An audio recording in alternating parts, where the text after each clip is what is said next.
About an hour from now, as Canada will be taking on South Africa. This will be the first World Cup knockout stage game for both nations, and that starts at 3 p.m. Eastern from Los Angeles on Fox TV. South Korea head coach Hong Myung-bo has announced he will resign after the nation's president called for the sports ministry to investigate the national team's World Cup group stage exit. At the Travelers Championship, Victor Hovland has a one-stroke lead over Scottie Scheffler at 20 under par. In baseball, Rangers outfield Wyatt Langford will remain on the IL through the All-Star break. I'm Brianna Muro. This is Let's Go Fox Sports Sunday. No, they ain't ready, fam. The top stories, the sounds of the game, the interviews, the breaking news. When it goes down, we'll cover it here. Your Fox Sports Sunday is right now. Let's go. Now, live from the Fox Sports Radio studios, here's Steve Hartman and BJ Husky. Living the dream once again here on a fully loaded Sports Sunday. This is Fox Sports Sunday. Once again, we're here in the Fox Sports Radio studios. We have a lot of ground to cover today. We got NBA free agency about to start. We got the aftermath of the draft, what our team's going to be doing around the association. NHL had their draft, and of course, plenty of baseball going on. And yes, the World Cup is now getting ready for the knockout stage. Let's start with this, Mr. VJ Husky. Yo. How are you to start this beautiful Sunday? I'm doing outstanding, man. I'm just getting back in town. I was in Vegas. Oh, yeah. Give us some details. Oh, man, I went to Vegas to see Young Jeezy's orchestra black tie affair concert thing at Planet Hollywood, man, and it was phenomenal. Wow. What night was this? It's 2 nights ago. 2 nights ago, but I ended up staying a few extra nights and just hanging out and vibing in Vegas. When was the last time you were in Vegas? That's the thing. It's been so long. It really had. You know, I feel the same way. I maybe a couple of years ago, the last time I was in Vegas. I used to be in Vegas like all the time, literally. Yeah. Any changes in Vegas for you? Yes. I have the Sphere, however you say it. Yeah. Was beautiful. My hotel was right there, so I can see that. It was 106. It was hot as hell. I know. Well, but I've cut the salt down, the sodium out of my diet as I'm working out and losing weight. That's a very smart thing. So I wasn't as hot as I normally would be. Normally, I would have been burning up in 106, and I had about a 15-mile-an-hour wind. So it was a breezy, hot desert breeze. But, I mean... Well, now you know what I have in Phoenix during the week. Right, you know, but y'all don't got no breeze. Y'all got no breeze in Phoenix. There's I've been to Phoenix. Yeah. My nephew, Kendall, played for the Suns. My nephew got drafted by the Suns, number 13 overall at the University of North Carolina as a lottery pick. I've been to Phoenix. No, but this was It's oven heat. It was a much needed, man. You know how involved I am with my kids. I'm happy for you, man. It was much needed. I didn't have to cook no meals. I didn't have to wash no dishes.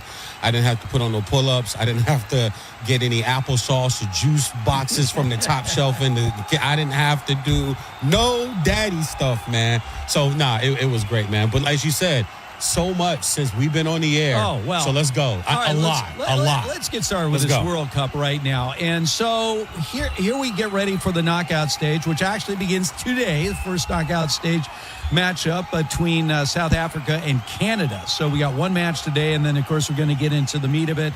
The United States will get started with the knockout stage on Wednesday when they take on Bosnia and Herzegovina. All right, Herzegovina. It's an and. Do we have to say the whole thing?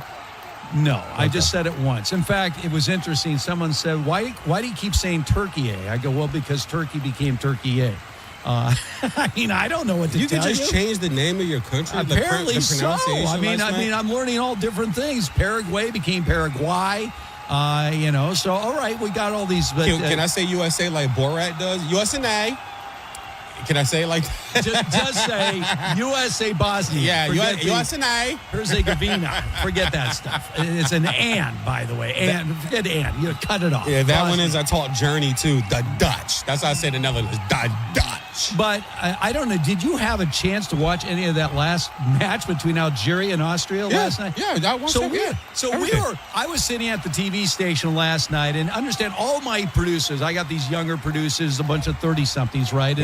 And they are into it. Like, these guys are all hardcore soccer guys. Right. So we got all the World Cup matches. So we have this match And the one guy was rooting for Austria. I think he had a bet on Austria or something, right? And he was really getting angry because the way it worked out was if they tied, they were both in. Iran was sort of waiting for one or the other to win. Right. Because if there had been a winner in that matchup, Iran gets in and the loser would have gone home. So you could see in the second half that they were really just sitting on the ball. Like really, both teams are just sort of sitting on it. He was getting angry, especially at Austria because apparently he had money on him. And he was like, come on, do something. You got opportunities. And then now we're in overtime, we're extra time, and it's not 94 minutes, whatever it is. So, we're like a minute or so till the end of the match. And all of a sudden, Algeria breaks through and scores. Yep. And it's like, what just happened? Are you kidding me? And so now you don't know how much time's left, which is always weird to me with this extra time. Like, can we find out exactly how much time is left? So anyway, Austria goes down. The guy gets one kick over the net. Like, it's over. Time's right, and they get one more run. And then I watched this replay time and again. It was a header to a header. Right. Beautiful. The first header was insane. I've been trying to tell you, man. He hit it with his head directed to the tallest guy in the middle, who then heads it in. And as it turned out, once they resumed play, literally the clock ended. Like, it was like literally in the last 20 seconds. So Austria got the tie, got the half, and they're in. Algeria's in, and Iran is out. And so I have to say, and I'm not a big soccer guy. Yeah. I was going crazy. Thank you. Watching this last Thank night. you. I want to let you know right now. I want to let the world, Bree, CP, y'all been in on this the last few weeks since World Cup has started. I'm proud of this man right now. I'm proud of this guy right now. Did you just see his face? The way he was just explaining. Now, this is the same guy for years. Soccer. I love soccer. I don't get it. Extra time. Hydration break. Da-da-da. So impressed, And Steve. I'm going to be real with y'all, man. I'm kind of impressed right now, and I don't know if this guy can impress me anymore for all the stuff he's accomplished in this business. But did you just see? It's almost like he's talking about a Bruin. You would think UCLA is in the World Cup right now. Had this around the Euro Championship. We're in the middle. You remember that, VJ? Yes. In the middle of us watching Euro Championship, he's hemming and hawing. He's like, why are we covering this? And then Spain starts going. He's like, oh my gosh, Lavinia ball. And that's when that kid was 16. Yeah. That kid was 16 years old. When I saw the header to tie it up, I jumped out of my seat. The skill of these guys, man. By the way, the guy that headed in the tying goal, the guy was standing right in front of him, and he ducked. Right, because... I'm like, what are you doing, dude? Bad reaction, man. It was sort of a split-second reaction, but he sort of ducked. But you can't duck, though. No, you got to stand in there and take it. Yeah, but anyway, so Iran out, and now the group stage is set. Now, it's changed dramatically because the group stage, the knockout stage, you had the group stage, then the knockout stage was 16 countries. Now it's 32. Love it. So now you've added this whole extra layer to the knockout stage. Now, some people here, Ghana Boss tears into the 48-team World Cup, calling it ordinary. Too many countries are involved. Whatever. When it gets to the knockout stage, obviously you have a lot of potential upsets. And obviously for many, many of these countries, this is the first time they've ever been in a knockout stage when you double the number of countries involved out there. So, here I'm going to tell you what they're telling me, again, my soccer insiders, about Team USA and what to expect now that we've gotten to the knockout stage. They said, well, obviously losing to Bosnia would be a catastrophe. It would ruin this World Cup. It would completely be a catastrophe. It would erase this World Cup. Okay, so that would be a disaster. Right. All right, so the second round, you're looking at either Senegal or Belgium. And it's going to be a hell of a match. It is going to be a hell of a match. And they're saying, if you lost to Senegal, that wouldn't be great. Belgium is a little less. They basically said this. If they get to the round of 16 and lose, it's not a disaster like it would be losing to Bosnia in the first knockout round, but it wouldn't be great either because their expectations is that the United States should get to the quarterfinals, which is something they haven't done since 2002. By the way, if they do get to the quarters, you're looking at the possibility of Spain or Portugal, and then obviously you get to the Elite Eight. You're going to get some big challenges at that point. So am I right? Fill me in because now I'm into this. We're getting to the knockout stage. What exactly do you expect from Team USA moving forward here in this World Cup? I listen, as I told you before, I expect them to move on and be really good and be great. Why did you stop talking? Well, I stopped talking because I heard somebody else doing an update. I didn't know what was going on. I thought there was an update going on right now. So anyway, let's go back to Team USA. Team USA right now, I think, is they are definitely built to go far in this tournament. They are definitely built to win. Now, this Senegal match, and I want to comment on Senegal. They're playing Senegal. Let's not forget that this is a different world level of soccer and World Cup, as I mentioned last week. This is NIL, man. You can buy, not like you're purchasing players, but, the rights to certain players and get them off of teams, or you can get citizenship in different countries. Senegal has 62 players that play across European leagues. Wow. Senegal-born guys, they have 62 of them that play across the bigger European leagues. Are you taking them to beat Belgium? Yes, I am. Wow. I am. I'm taking. Right. Give me Senegal to beat Belgium. I can see it being a penalty kick. I can see it being that type of match, but I'll go with Senegal because I watched them play. They're fast, they're aggressive, and right now, it is other than Francois, the reigning champions, Argentina, and España. Those, to me, are the three walk-away teams. One of those three countries are going to win this World Cup, and we could be in for a rematch of the last World Cup. USA gets to the Elite Eight, and we're looking at Spain. So and to me, you get that far for this team, for this phase, for what we're building right now with our men's national soccer team. That is a huge accomplishment. I think we handle Bosnia. I'm going to be honest with you. I'm not worried about them. Right. I'm not worried about them. Pulisic got put into the match on Thursday, and you can see the immediate reaction to Pulisic. You can see the immediate reaction as far as his energy, the way he injects the team, the whole nine. So I would be remiss to say that we're going to have any trouble with them. I think Senegal will give us a little run, but we have the better team. We have the better players. We have the momentum. It's home field advantage. It's on our soil, and we should take them. Like I said, I think we are a quarterfinal. We are Elite Eight team, and I expect them to get to the Elite Eight. But let's not write off some of these teams because of the name of the country. Go into depth. Do your homework. Look at some, not you, speaking in general to our listening fans out there and soccer fans on Fox Sports Radio World. Go look at some of these rosters, guys. This isn't 50 years ago where, 50 years ago, there were no African countries. This year, there were 10. So the wealth is spread out. And there's some other matchups, Steve, that are juicy, man. Here's what gets me nervous about the knockout stage round is penalty kicks. So when you get to the knockout, you got to have a winner. You get the PKs, right? And PKs are always a crapshoot. They really are. Yeah. If you're sort of, because you've seen this time and again, the game's tied up, second half late, you don't want to take any chances, and so you're almost playing for PKs. And that's when you can have some big upsets because you get to the PK round and all of a sudden, man, it's, one guy has a missed hit and you're out. And that's what makes me nervous. Or you have a world-level goaltender who makes the save. It goes both ways. You really need to play to win these games. Because if you get to PKs, it is a crapshoot. It is an absolute crapshoot. Yeah. So that's going to be interesting. So, we talked about the expanded field as far as the knockout round is concerned. And, some of these early matchups seem pretty clear on who should win. Because I'm looking at the line on some of these matchups. There are I'm not worried about favorites. I'm not worried about it. There are huge favorites across the board, including the United States against Bosnia-Herzegovina. Listen, there's teams like the Brazil-Japan matchup. Brazil better be careful. Absolutely. This Japanese team is good. Brazil has no defense. Right.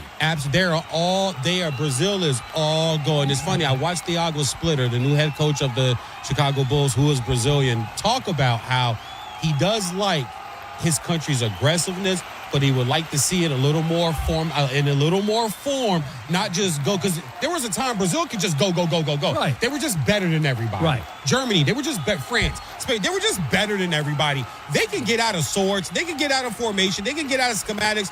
But when you have a Fernando Torres, a Lamine Yamal, when you have Messi, when you have Kylian Mbappe, when you have some of these guys, listen, I can get a little out of sorts.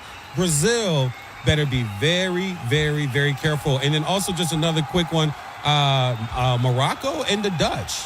Remember, Morocco is, if I'm not mistaken, a Final Four team. Well, you've been building up the Dutch. As I mentioned, no country has gotten, Netherlands has gotten to more World Cup finals and not one. They're 0-3 in World Cup championship Always the matches. bridesmaid, man. Always the bridesmaid. Yeah, and remember, only 8 countries have ever claimed the World Cup championship. That's crazy. 8. That's it. That's crazy. And this is a competition goes back nearly 100 years. Yeah. All right. Coming up on the other side, we'll have more World Cup a little bit later on, but we got to get into the NBA. All right, so the draft is in the books, and we'll talk about that and how it sets up free agency, which begins in a couple of days.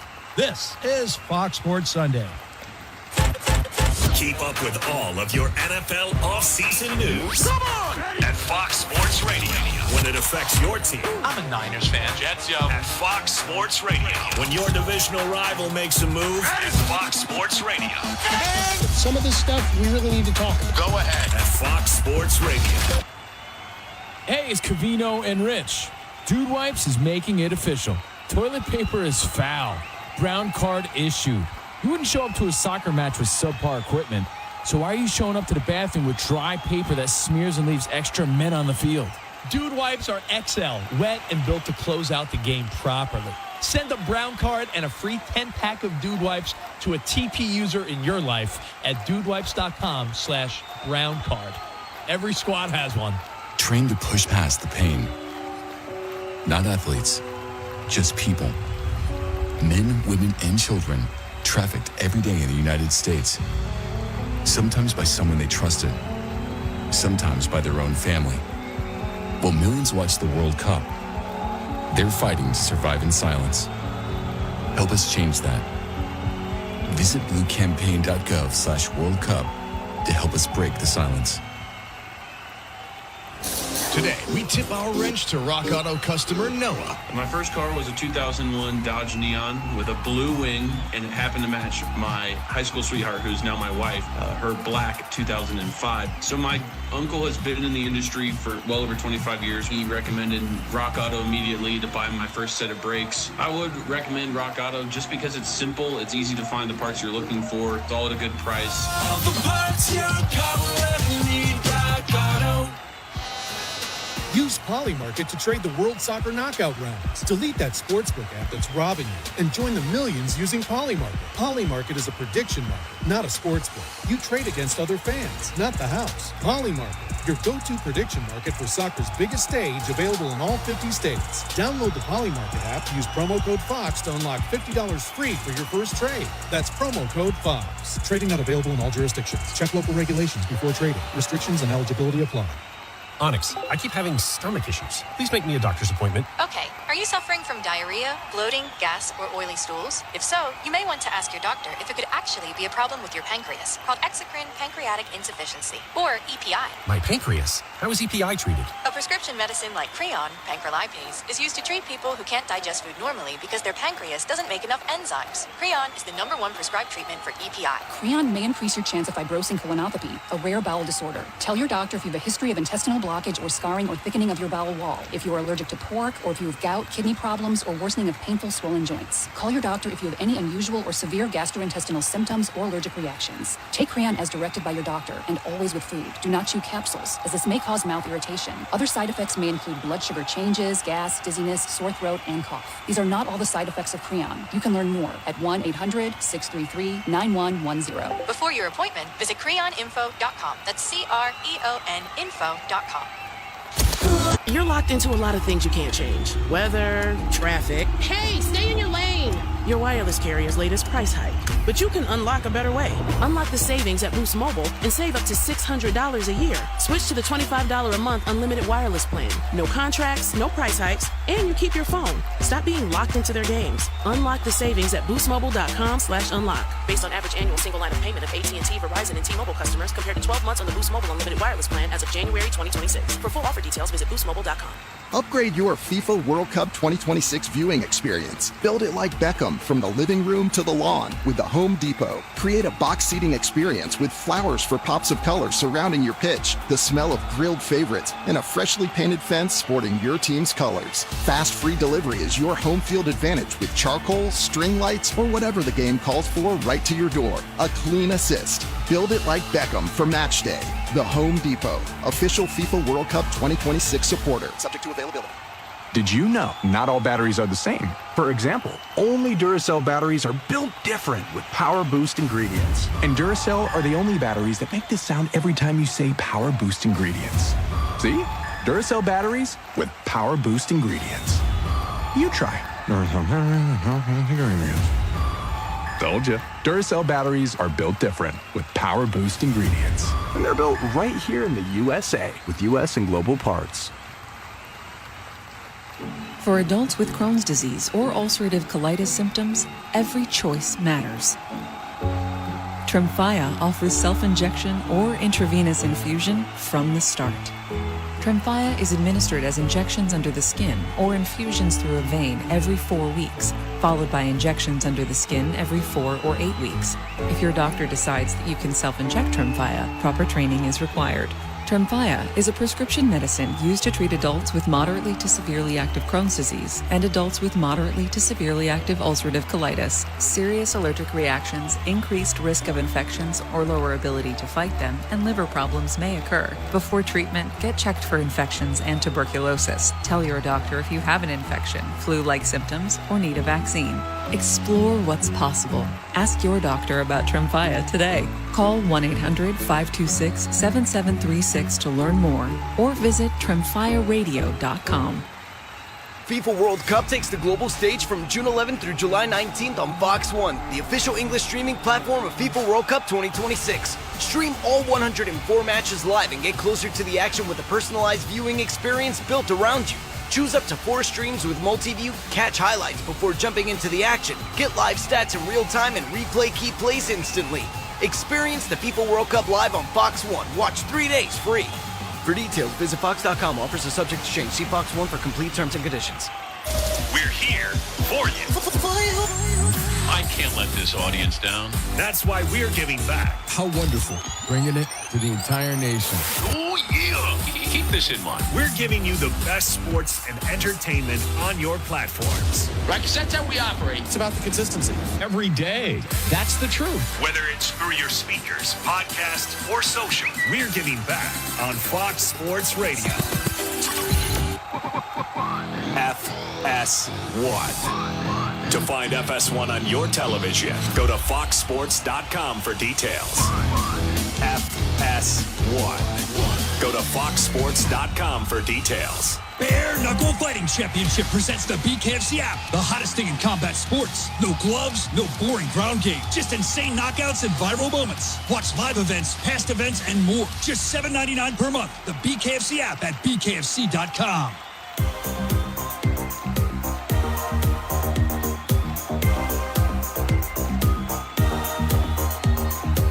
Husky here, Fox Sports Sunday, once again in the Fox Sports Radio studios. All right, so the NBA draft was, I don't know, the most predictable draft of all time. I mean, literally, every single mock draft had the same opening to the draft, and every single mock draft actually was right. It was, the picks were like predetermined all the way down the line. First 8 picks of the draft were freshmen. Of course, that has never happened before. So, I don't know what your thought. Did you watch any of the draft? Every second. I got to round 2 like 2 days later because a lot of World Cup, and like I said, I was getting ready to head off to Vegas. So I watched it like a day or 2 later, but I just stayed away from any articles or anything I saw on social media because I did want to be kind of surprised by it. I still will say, I thought the Wizards should have went. I thought they should have went Peterson at number 1. I really do. I get DeBonste, why people do like him, and it fits for what they already have because you already got Trey, right? Trey's going to be ball dominant on the perimeter, and then you got AD. This team, for people that don't know, their starting 5, they're all top 6 or higher players. They're all top lottery guys. AD, number 1 overall. Trae Young, number 5 overall. Now you got AJ, number 1 overall. And I'm missing one. 2 years ago, they had the number 2 overall pick and the number 6 overall pick. Their starting 5 are top 6 picks. This thing's got to turn on and run. Also, too, just quick sidebar. I think we might have forgotten how good Trae Young is. I think Trae Young signing that extension, I know a lot of people don't like the deal, but it's not your money. He's going to get his money. His agent's going to do his job. Just maybe watch for the Wizards in the Eastern Conference. Not that they're going to get to the finals or anything, but they could upset the apple cart. But I thought all the picks went according to plan. I told you Wilson wouldn't fall past 4. Well, no, everybody had him slotted at 4. He was never getting to the Clippers.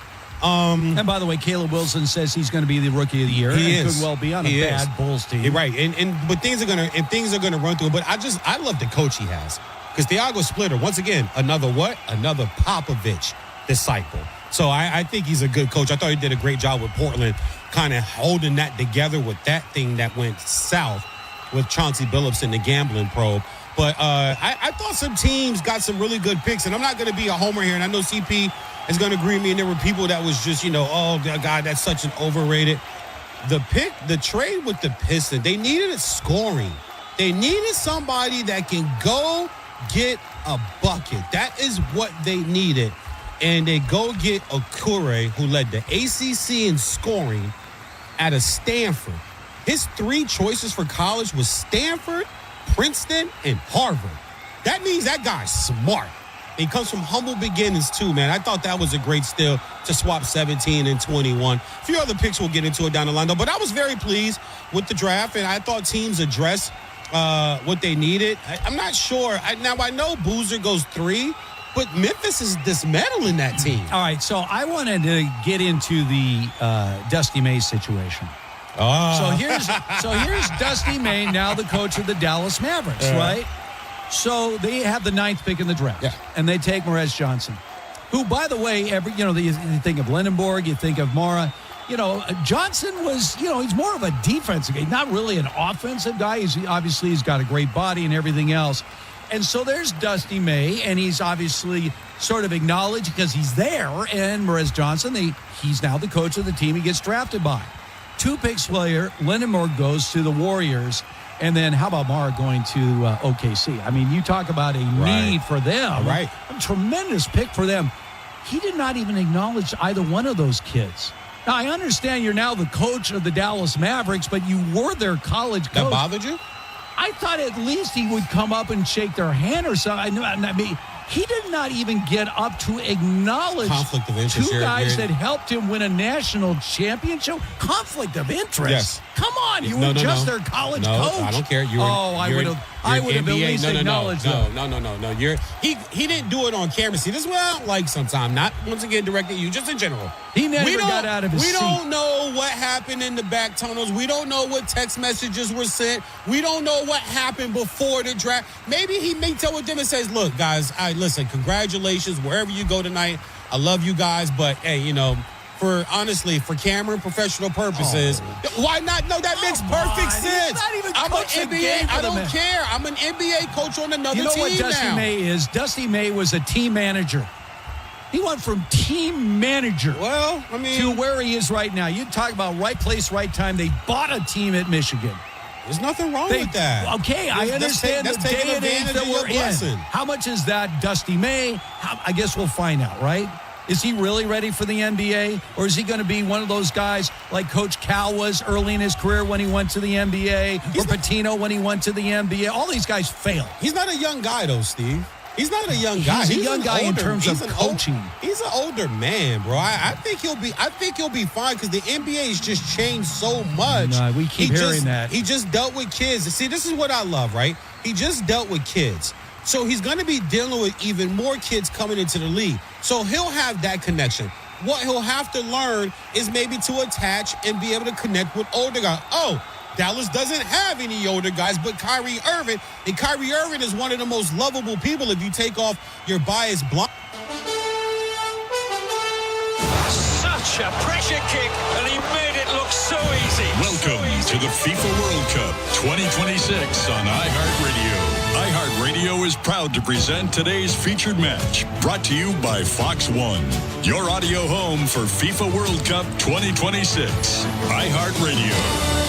Knockout stage soccer is officially underway today at the 2026 FIFA World Cup in what should be a thrilling round of 32. Each game will now eliminate one team from the World Cup, and co-host nation Canada kicks off the next stage with their matchup versus South Africa in Los Angeles, not in Canada, even though they had the chance to play on home soil if they were to win their last game, but they were unable to do so. They have to travel down south to LA for their first ever knockout stage game at the World Cup. Welcome into the 2026 FIFA World Cup on iHeartRadio. My name's Anderson Hurst. I'm joined by number 1 overall pick in the 2009 MLS Super Draft and former Congo international Steve Zakuani as we take you all the way to kickoff in Los Angeles between Canada and South Africa. But before we preview this match, let's talk about the takeaways from the group stage. Steve, as I mentioned, Congo international, I'm sure that's going to be one of your first thoughts going into this one with their first ever qualification to the knockout stages. But overall,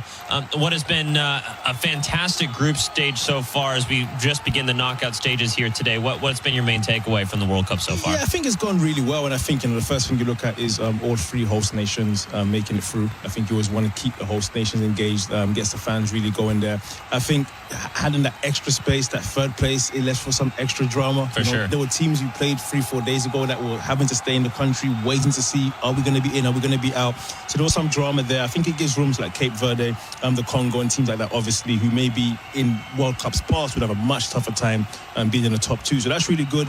And then it sets up some great matches in the next round. I think expectation-wise, all the teams that should have got through did get through. Yep. Maybe not in the order we always have thought, but that makes for some really strong teams in the next rounds going forward. Yeah, it seems like, most of the big dogs haven't really underperformed, which I think is a good thing at this World Cup. When you expand the format a little bit, it kind of takes a lot of the room for error and you don't have the big duds from those big teams that you have in World Cups past. No, we haven't had that, I would say. But there's also been a couple of different tiers. Yes. Right? I think it's gone as about perfectly as it could have gone for someone Argentina, for example. Yes. They win their first two games. Okay, we're going to rest Messi. He comes on and scores anyway. So it's like, okay, they could have asked for more than that. I think France have been outstanding. Yep. Spain recovered from that first game and shown that they're going to be about.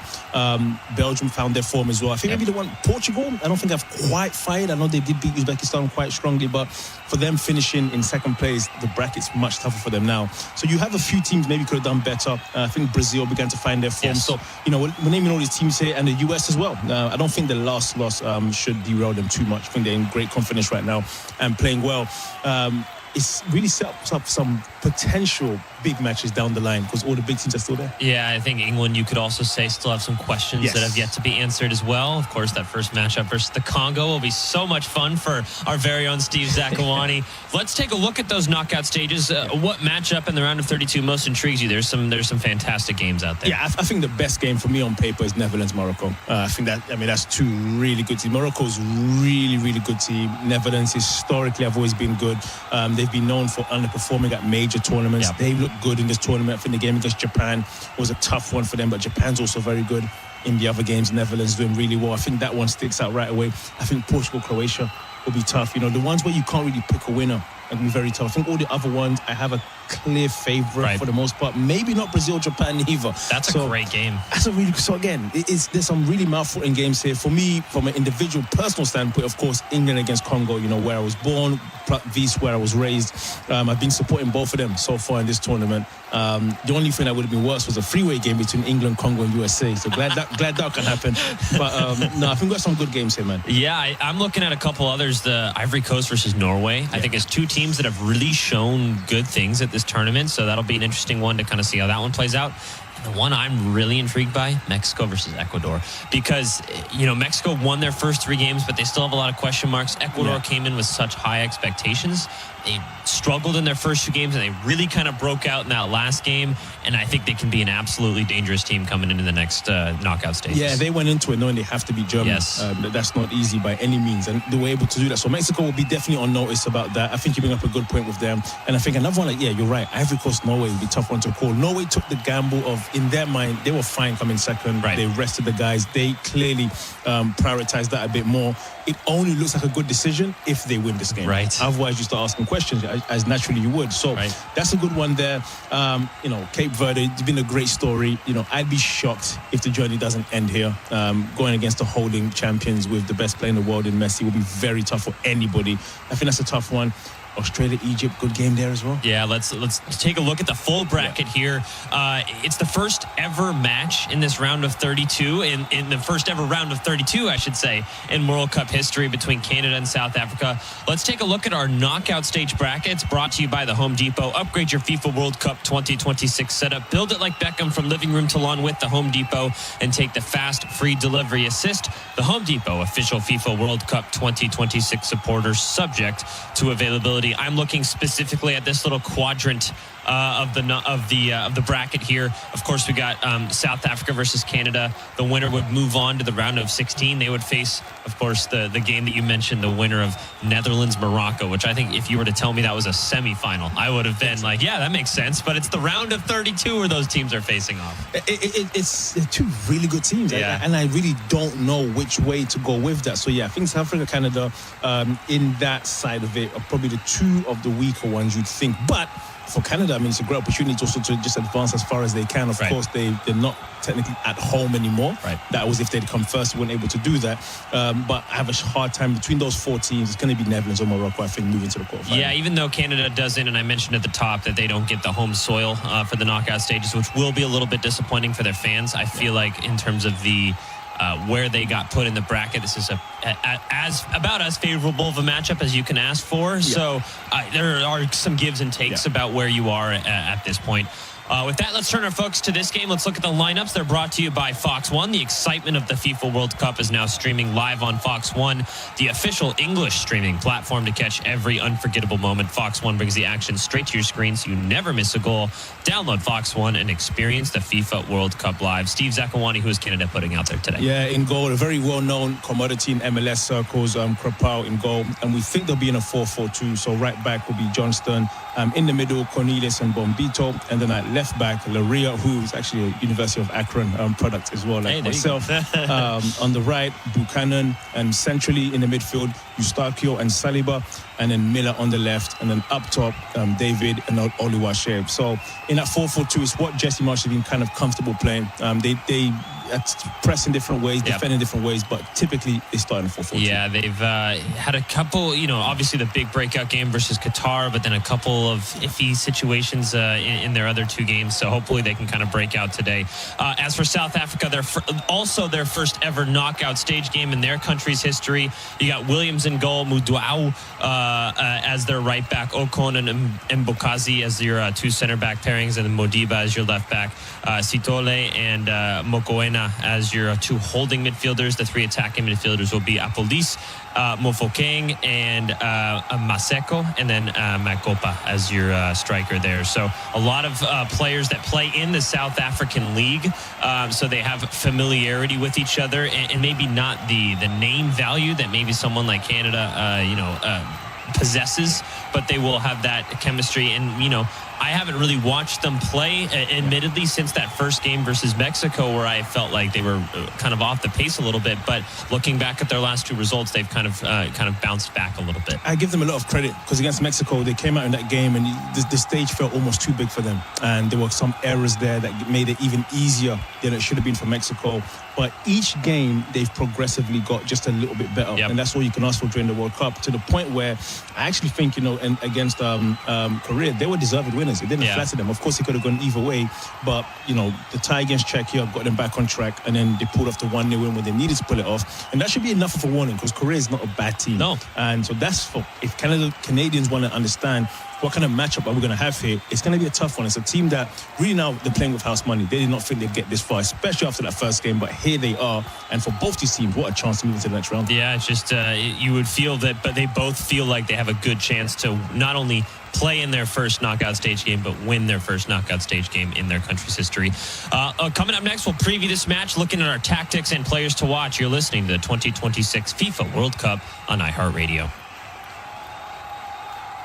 Don't you wish your life... iHeart is America. You're locked into a lot of things you can't change. Weather, traffic. Hey, stay in your lane. Your wireless carrier's latest price hike. But you can unlock a better way. Unlock the savings at Boost Mobile and save up to $600 a year. Switch to the $25 a month unlimited wireless plan. No contracts, no price hikes, and you keep your phone. Stop being locked into their games. Unlock the savings at boostmobile.com/unlock. Based on average annual single line of payment of AT&T, Verizon, and T-Mobile customers compared to 12 months on the Boost Mobile unlimited wireless plan as of January 2026. For full offer details, visit boostmobile.com.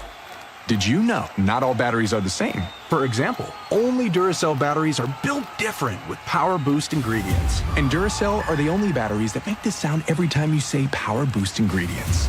See? Duracell batteries with Power Boost ingredients. You try. Told you. Duracell batteries are built different with Power Boost ingredients. And they're built right here in the USA with US and global parts.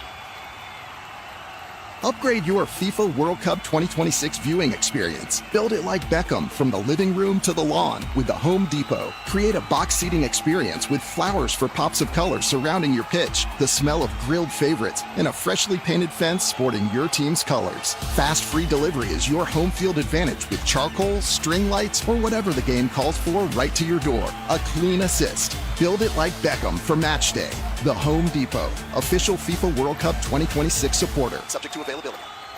For adults with Crohn's disease or ulcerative colitis symptoms, every choice matters. Tremfya offers self-injection or intravenous infusion from the start. Tremfya is administered as injections under the skin or infusions through a vein every 4 weeks, followed by injections under the skin every 4 or 8 weeks. If your doctor decides that you can self-inject Tremfya, proper training is required.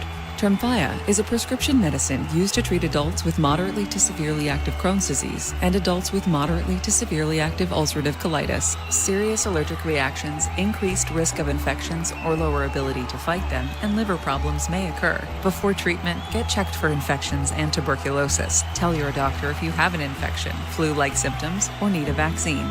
Explore what's possible. Ask your doctor about Tremfya today. Call 1-800-526-7736 to learn more or visit tremfyaradio.com.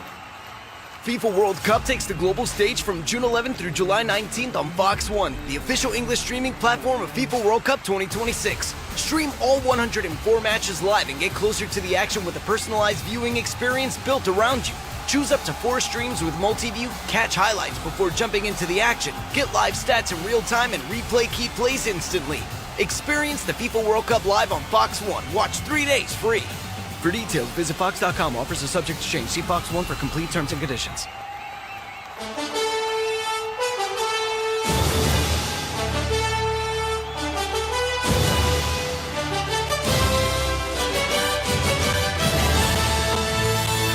Welcome back to iHeartRadio's coverage of the 2026 FIFA World Cup. My name's Anderson Hurst. I'm joined by Steve Zakuani. We're taking you to kickoff in LA between Canada and South Africa, the first knockout stage game of this 2026 FIFA World Cup. It's the first ever time there's been a round of 32 here at the FIFA World Cup. So a fun additional round for all of these teams, but also more drama as well, as every game, as I mentioned off the top, will now eliminate one team from World Cup play. So it's interesting to see who the first domino to fall will be. And it's 2 first-time teams in this moment, in this stage at the World Cup. So, kind of unfamiliar territory for both of these guys. Let's talk tactics, Steve. I think this is going to be a game that's a little bit a clash of styles, so to speak. Canada's very physical. They're going to press you. They don't need to have the ball for large portions of the game to feel like they're doing what they want to do. I feel like South Africa are going to want to build from the back and kind of keep possession for longer stretches of the game. Yeah, I think, and that's a good observation there. I think South Africa have to be careful, though, because they got caught trying to build it out of the back against Mexico. And I think good teams and good players learn from that. I love playing out of the back. I think it's one of the best ways you can play the game. But you got to be smart and pragmatic. You're in the knockout round. One mistake now, you don't have the 2 group games that they did in the first game to rescue your campaign. You make one mistake, that might be it. So, yes, I think they'll still try to build. I think they'll be a bit smart about how they do it. And then the Canadians, Canada had almost 80% of the ball when they played against Qatar. That's a good point. But at that point, I don't think Qatar wanted to have the ball anyway. So I think Canada, they can adapt. They can play in many ways. I think their bread and butter is they've got a lot of guys who can run. Great energy on that team there. They're not afraid to mix it up and get physical. I played against Jesse Marsh. I know Jesse. I know how he thinks and how his teams need to be. They're going to want to compete first and foremost, and then in and around the box, good, clean, intricate passing. So I think we'll see a clash of styles, but I'm also curious to see South Africa, how much they stick to we want to pass and build, and how much they've learned to, at times, it's okay to go a bit more direct. Yeah, I was going to ask you that because you mentioned Canada being able to adapt.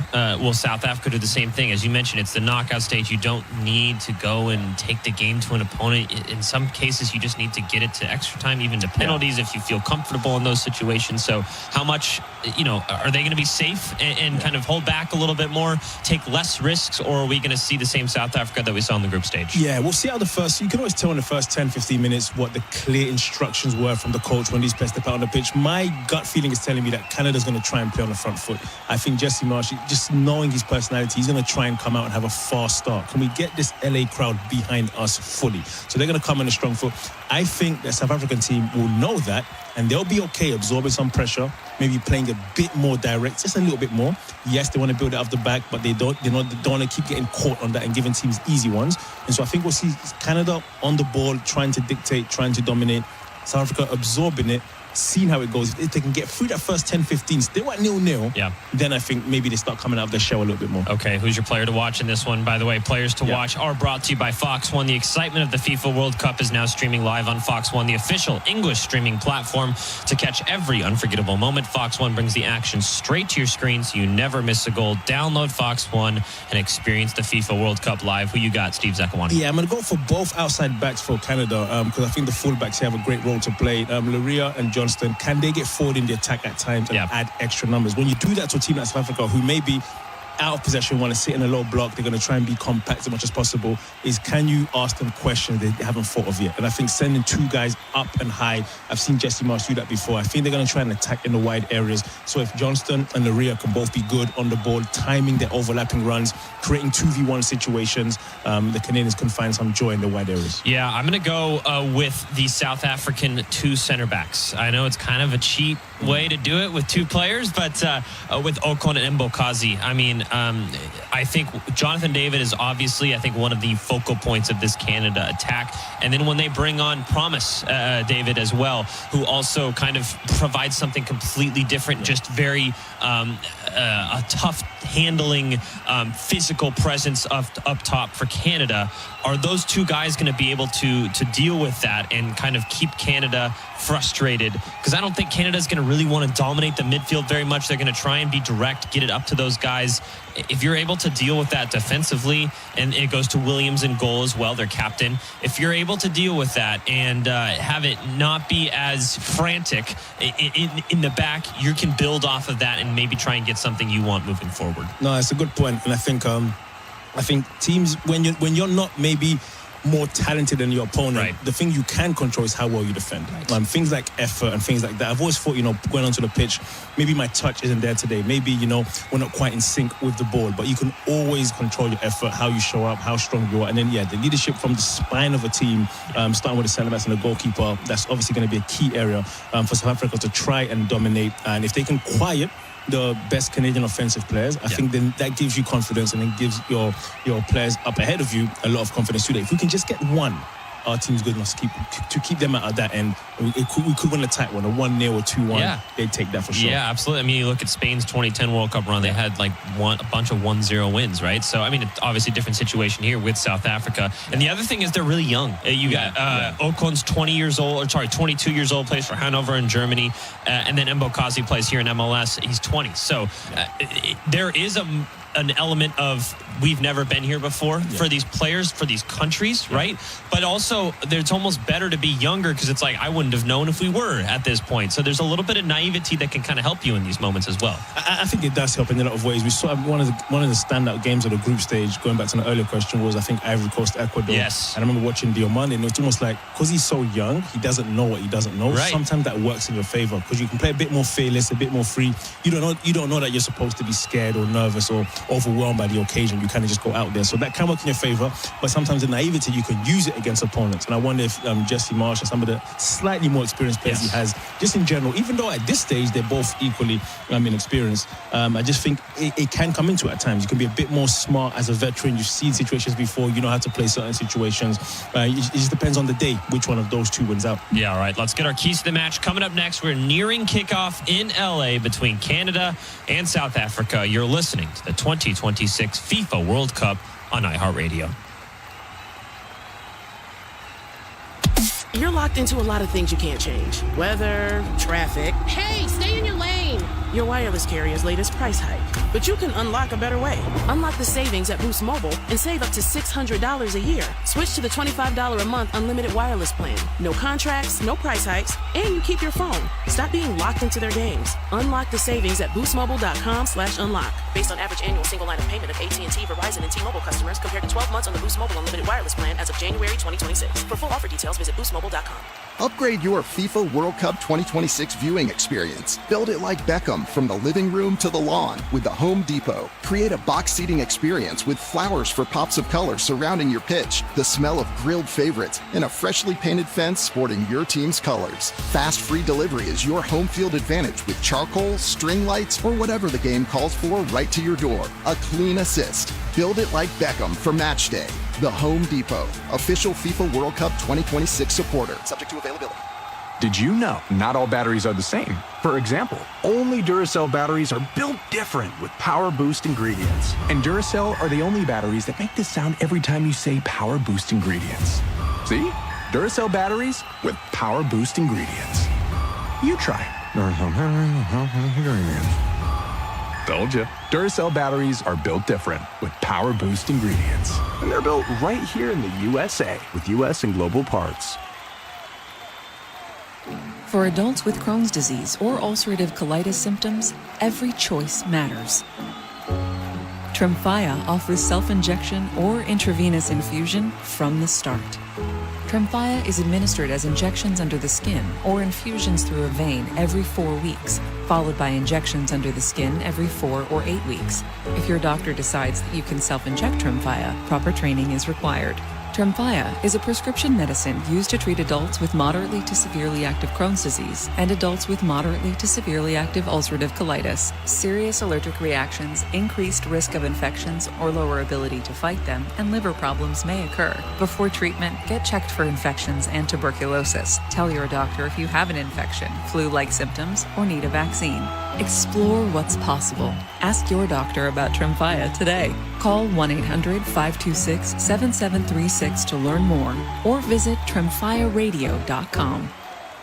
FIFA World Cup takes the global stage from June 11th through July 19th on Fox 1, the official English streaming platform of FIFA World Cup 2026. Stream all 104 matches live and get closer to the action with a personalized viewing experience built around you. Choose up to 4 streams with multi-view, catch highlights before jumping into the action, get live stats in real time, and replay key plays instantly. Experience the FIFA World Cup live on Fox 1. Watch 3 days free. For details, visit Fox.com. Offers are subject to change. See Fox 1 for complete terms and conditions.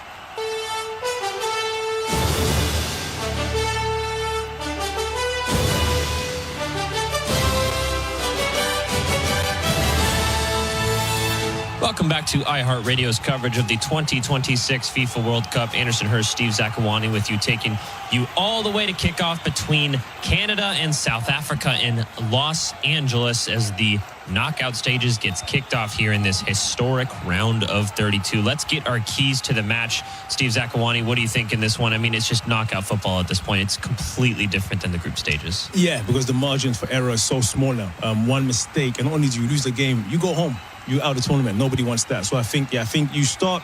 You cannot start the game recklessly. You cannot go. You can definitely lose the game in the first 10 minutes. You probably cannot win it in the first 10 minutes. And so I think for these teams, you start a bit pragmatic. I expect to see Canada get their foot on the ball, try to play the game in the attacking half. And South Africa, can they play through the press? You're going to be pressed. You're going to be pressured. Have you learned from the opening game where you made some errors that led to goals to play through that press? So I look for them to be a bit direct at times.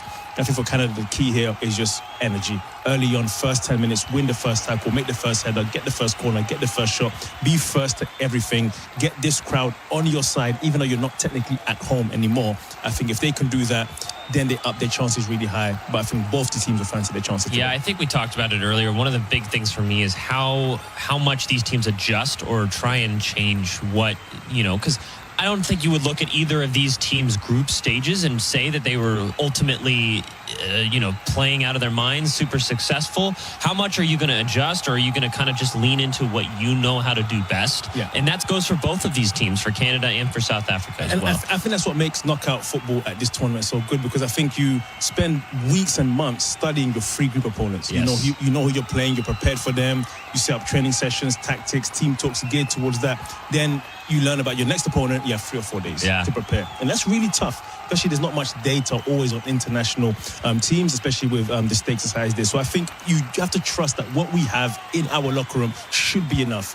And then we make 1 or 2 small tweaks and adjustments, but in general, we have to trust that on the day, our stuff is better than their stuff. And then for us neutrals, it's made the best team win. All right, who do you think moves on, Steve?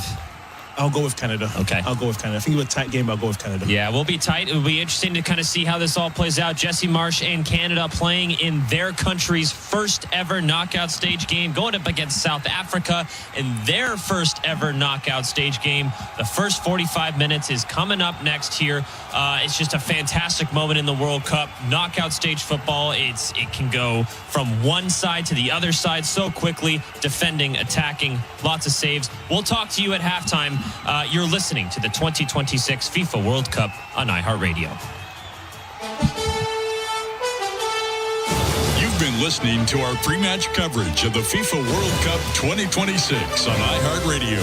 Fox's play-by-play coverage of today's match is coming up next.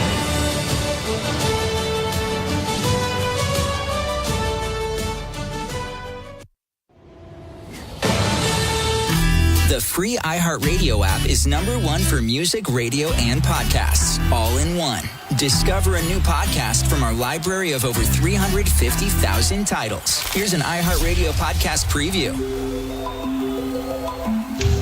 Peter Bogdanovich is a man of many passions. Peter Bogdanovich burst upon the film. Bogdanovich is best known as a director of films like The Last. Peter Bogdanovich helped change the way movies were made, starting with his first hit in 1971, The Last Picture Show. Thought you might want to go to the picture show. Yeah, might as well go. At age 31, he became one of the hottest directors in Hollywood. All his life, he's wanted to make movies, and he did. His self-confidence. He knew what he wanted to do. Now, this movie fan is a successful director. Peter's career was kind of the ultimate triumph of the film critic, film nerd, film buff. And he liked being in love. Peter and I, we were the first unmarried couple on the cover of People magazine. Oh, horrors. You have her, you have 4 pictures in a row that make people hated them. A guy has to learn to hate you. But Peter's success did not last. I made a lot of mistakes, but we're starting again now. And just as he was on his way back up, she fell in love with another man. The happiest girl in the world. Wait, Dorothy Stratton. He suffered an unspeakable tragedy. Playboy magazine's 1980 Playmate of the Year has been found shot to death. And finally, the phone rings. I answered it. It was Hefner. He said 2 words. Dorothy's dead.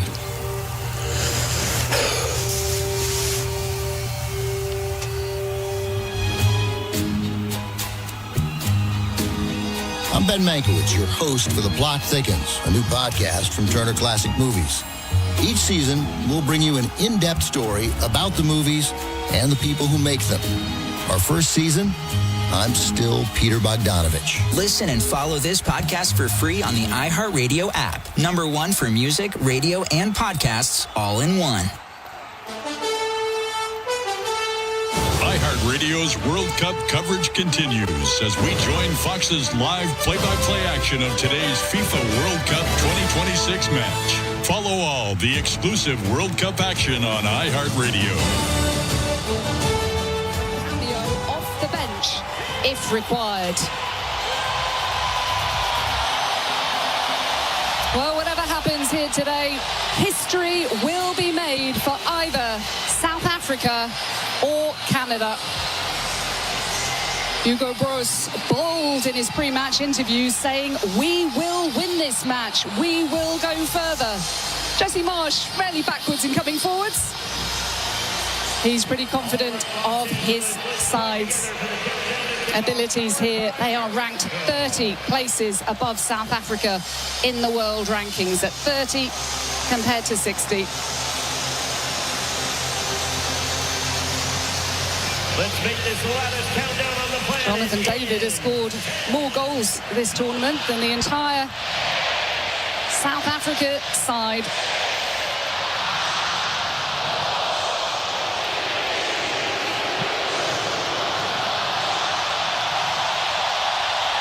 And we are underway in Los Angeles in the first knockout match of the 2026 FIFA World Cup. South Africa in the yellow shirts and green shorts. Canada all in black today, and they're becoming the first ever host nation to play a World Cup game away from home, since they didn't get the point they needed against Switzerland in Vancouver. So here they are in Los Angeles, and they could have stayed in Vancouver potentially for the next round as well had they won that. But it's the Swiss who will be there, and plenty of Canadian supporters who we've met pre-match. Warren Barton have bought their tickets either after they knew that they'd be playing here or a little while ago, thinking they probably would finish second to Switzerland anyway in the group. Yeah, rightly so. There's a good fan base here, and just again the contrast of style. We've seen South Africa already comfortable at the back, didn't really work very well against Mexico, but they've grown into the competition. They know their identity, they know how they want to play. On the opposite hand, you've got Canada. Buchanan, they're going to press, they're going to go high up the field. It's perfect conditions, not too hot, not humid, so they've got no excuses this time out. A relatively cool day to what it has been previously. We can't see the Hollywood Hills today. South Korea were their opponents in the last match, and it was really against the odds in that game. South Korea, a major disappointment, and their head coach has resigned today. Now here's Liam Miller for Canada. He was so positive off the bench against Switzerland and gets the start today. Now, what about the fast start that both of these sides ideally wanted? Here's Miller again. Chile. Yeah, excellent start by Canada. Good possession. You touched on the fact being positive, whether it's Miller on that left-hand side predominantly wants to come inside, play a little combination play, but it's been a really good start with Canada. They want to play on the front foot. They want to make it a quick game. Where you look at South Africa, they want to calm it down, they want to get on the ball, maybe pass through that press, and once they get into that area, they've got two players up front. One-on-one situations can be deadly in that position. Tani Oluwase of Villarreal getting the nod today ahead of Carl Larin. The theory there being this bit more aggressive. Yep, pressing, that was the thing. Larin wasn't too energetic pressing. His games in a short space of time. That's the feeling we're hearing from the camp, from a good source. That's why the changes have been made. But this is where you have to be careful when you turn the ball over. And Bombito, he's a little bit undercooked to say the least. He's barely played since last October, giving the ball away to South Africa. It is asking a lot, isn't it? Asking a player who's recovering from a broken leg in a challenge in French football with Folarin Balogun. Very innocuous, very unfortunate. It was he who'd made the challenge, but out since October and only made a couple of appearances since, and that being this month Now here's Liam Miller for Canada. The winner of this match, by the way, will meet the winner of the Netherlands-Morocco match in the round of 16. That's on Saturday, July 4th in Houston. Nothing much happens on July 4th around here, does it? It should be quite a quiet occasion, that one. But just the game at the moment is just taking a little breather. Canada, as I said, started the game very well. Get him into the game, Buchanan. I think he's an excellent player. Him and Johnson have a good understanding. Johnson's played every minute of every game so far. And Kylie Lloyd touched on it. Buchanan's got to have a good game. He's such an important player. And that's going to be an intriguing battle on this right-hand side for Canada and left as well, too. We've got a fullback who wants to go forward. Buchanan sometimes gets caught a little bit ball watching. Sotole was sent off in that awful opening group match against host Mexico. Not many people after that match really expected South Africa to be in the knockout rounds. I think that's fair to say. They had 2 players sent off, but not just that. Some of the passing out from the back was horrendous, but my goodness if they improved. And now here they come. Here the police. Good little touch from Johnson, just making sure that the ball didn't just drift over his head. He's got a good starting position as there. If you're not sure as a defender, just put it out. You can always reset, refocus. And you see now with South Africa, Becky, just having a little bit more calmness on the ball. They are a team that wants possession. You're correct about Mexico. When they played, they was giving the ball away cheaply. They're over-embellished sometimes. We could just hear from the crowd noise there that there are a lot of Canadian supporters here. I spoke to maybe half of them before. No, you've spoken to all of them. Sotole coming forwards for South Africa, just checking what they did about tickets. Yeah, some had anticipated that this would be the case, and others got lucky. Now, can South Africa get lucky? Could be in here with Machopa. Mofokeng. And the strike from long range. Well, Crepo wasn't feeling too confident about that one from Mokoena.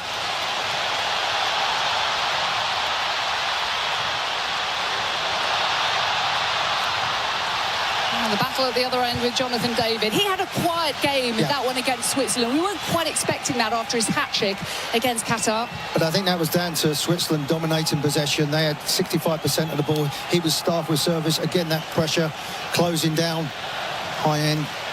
Capo there in goal. A little bit suspect with the shots and crosses. That doesn't fill you with confidence. But it's such a big occasion for these players. In the nations, they've never been here before.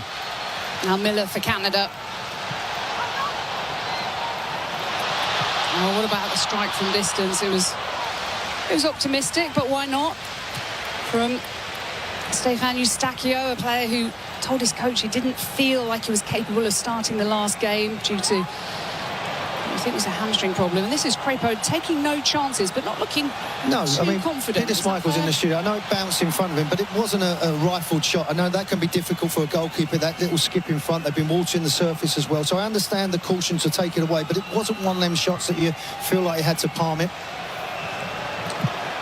It wasn't entirely clear who would be the number one. They have Dane St. Clair of Inter Miami, 29-year-old on the bench, but it was Crepo who got the nod today in this tournament, 32 years of age, of Orlando City. But they also have Owen Goodman, who's a really exciting young talent. Former Canada and England under-20 internationals. They could be in here. Just get it away. Don't overbalance there. Meal of it. That's a sign. As I said, they do take a chance. They want to try and play out, but there's a time and a place. I'm telling you as a defender, early moments, long ball played in behind. As soon as you let the ball bounce and the pace that Buchanan's got is going to put you under pressure. There's nothing wrong of getting the ball out. You can regroup, refocus. But they do like to take a chance, and that's something that Canada players will thrive on. It won't necessarily be the first press. It might be the second or third where it's a bad touch, maybe a little bit overconfidence on the ball. So they're the little signs that Canada will be looking for. It's not always press, because you can't do that all the time. You have to pick the right moment and maybe look at the right person who's going to give you a chance. Here he is again, Mbakazi, really interesting character. Youngster, only 20 at Chicago Fire, but his head coach, Hugo Bross, not happy that he signed for Chicago Fire, saying he wants to see him in Europe, and he said it again, I want him in Europe. and he has been linked with Nottingham Forest. Here he is again. Not the tallest of central defenders at 5'9", but it hasn't done Lisandro Martinez any harm, has it, at Argentina and Manchester United. Now Canada coming forwards again with Oluwaseyi. Now Miller. Keep it moving. Has support on the left with Larrea. Corner for Canada. Great soccer. Incisive, direct, effective. Larrea's made a living out of that. Trying to push him forward, likes to go forward, and just with that level, just trying to find that little corridor between the goalkeeper and the defender where he can play it in. But excellent defending as well. We talk about this tournament with the stars scoring goal. Messi gets another one last night, but also the defending's been at a good level as well. There's Maseko, one of the most attack-minded South African players, back there with a vital interception. And now Eustachio for Canada. Well, that's a huge disappointment because they'd lined up 5 players for a set piece, and one of them would be told to go round the back. You go near post, you go middle of the goal, one would maybe hang out, and one should go round the back post. And that's an area that Jesse Marsch would have seen to try and exploit with set pieces. They've got height and they know they've got excellent delivery.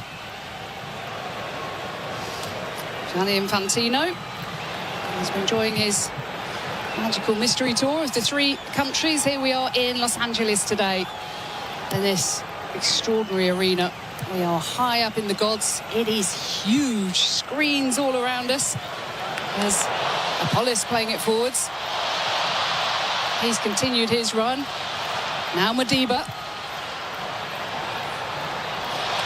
Mofokeng has it taken away from him by Buchanan. Now Jonathan David. Oh, it's a loose one from David. Now it's allowing Mokoena. Because South Africa, Jackie, don't have a lot of the ball, when they have it, they have to calm down because they work so hard and their mind and their body's working 100 miles an hour. You just need to breathe a second, and that's a long time in any sport. There's Miller again, just trying to push forward. Again, well-timed tackle, got the ball. Referees, you can see straight away, Jack, he's letting them play. He's letting the game unfold. He's letting the players play. Oh. João Pinheiro's the man in the middle today from Portugal.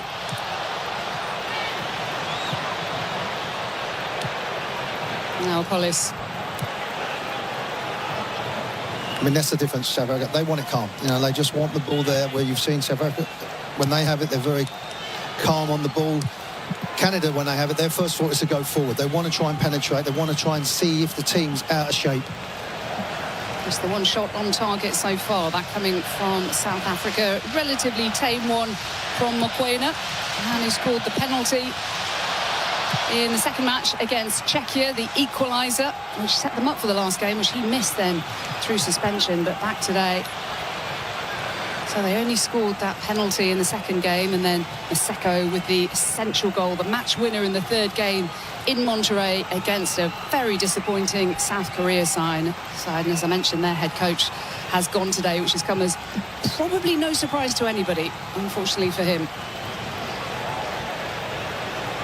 Benching Son in the last game was a big call, wasn't it, from the start? He brought him off the bench, but they were so poor. Now here comes Johnston. Well, he looked up and saw he had one option at the top, and it's not a bad one in Oluwaseyi, but... His second touch, he needed it neater. It just got away from him. Yeah, Jackie, you're right. As much as Korea wasn't good on the ball, but give credit to the coach. You know, 74 years of age, and he's a player that's obviously played at the highest level with Belgium. He's been with this federation a long time. He's got his own identity, his own style that he wants to play. And he made them believe that, you know, Czechia, they conceded a goal, got a penalty late on. So they've got character, and they defended really well, but also they broke with a real passion to go forward. You know, when you do get into that final third, they want to enjoy themselves. They want to make sure that they have that one-on-one individual battles, and there's that taking the time, passing the ball, but you can see that the shirts are kind of squeezing up, trying to limit the space. This is how Bros wants them to play, and they were ridiculed for the errors in the opening match against Mexico City, written off. But here they are in the first match of the knockout rounds. Oh, they could be in here. Mofokeng. Looked to be an opening for Mahopa initially. Oh, well played. Now here's Modiba. They're starting to have fun. They're starting to enjoy the occasion.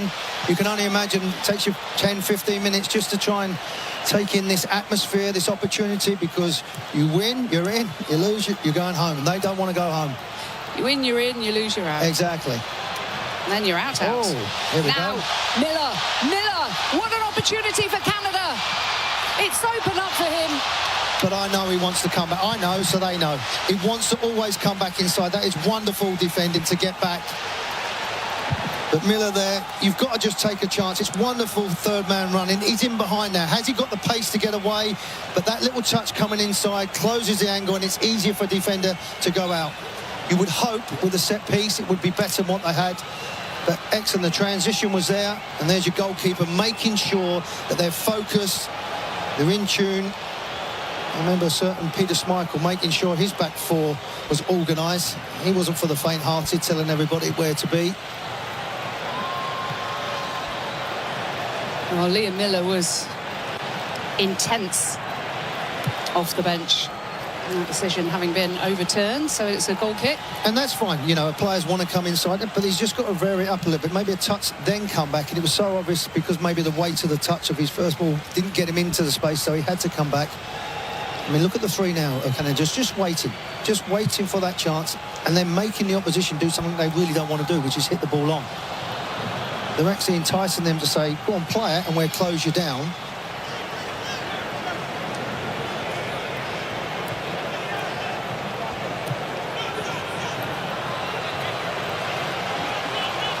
Well, Buchanan's made the run to the right.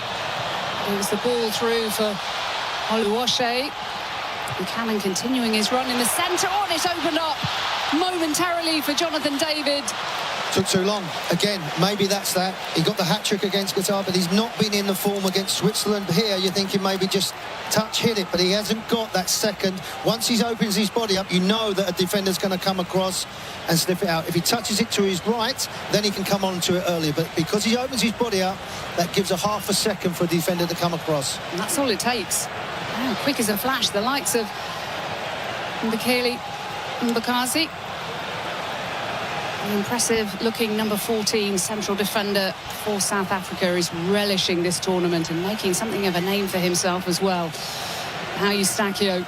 Just looking at our way South Africa, they've gone man for man. They haven't got people in space. They've got someone at the near post, but they're going man for man, and that leaves someone can get blocked off, someone can go around the back. Eustachio's delivery. Oh, and it did open up again. Well, there was carnage behind Jonathan David, but he just couldn't guide it on frame. Well, that's what you're hoping for. Someone to get blocked off. He comes through. There's bodies everywhere. I give him the benefit. It's slightly behind him. I get that. But a player of his quality, playing for Juve, I think he should get it on the target at least. But he's getting closer. He's making sure that he's involved in the game. A lot of responsibility on his shoulders. So this is the first knockout match, the only show in town today, but tomorrow on Fox, the round of 32 matches continue with Brazil against Japan and Germany against Paraguay. Coverage there starting at noon Eastern, 9 a.m. Pacific here on Fox. Ian Dark and Landon Donovan will be on that Brazil-Japan game. It'll be Ian Crocker and Danny Higginbotham on Germany against Paraguay. That one's in Boston. Just warming up rather here in LA. You can feel the temperature, jackets off now. At least Boston's got some beer now because the Scottish fans have gone home because they drank that silly dry, and now you've got to occupy. I think he'd be happy, Jesse Marsh. I think he'd be looking at his team thinking they're playing a little bit into our hands how they want to play, South Africa. I think he'd be pleasantly surprised. It's never been conventional. Jesse Marsh, he took his kids, all three of them, out of school, he and his wife Kim, and said, right, let's go travelling around the world with our backpacks. And they did, to give them life experience, wanting to do something completely different. Spells in England at Leeds United. Listen, I've known him 18 years and I've always had the time for him. He's very been confident about what he wants to do, how he wants to do it. And there's no grey areas how he wants to coach. Saliba forward towards Lariat, who's out of position now. Again, that calmness, they're not panicking, which are really, really impressed. Again, wonderful pass. Sitole swinging it out towards Polis. Here he is.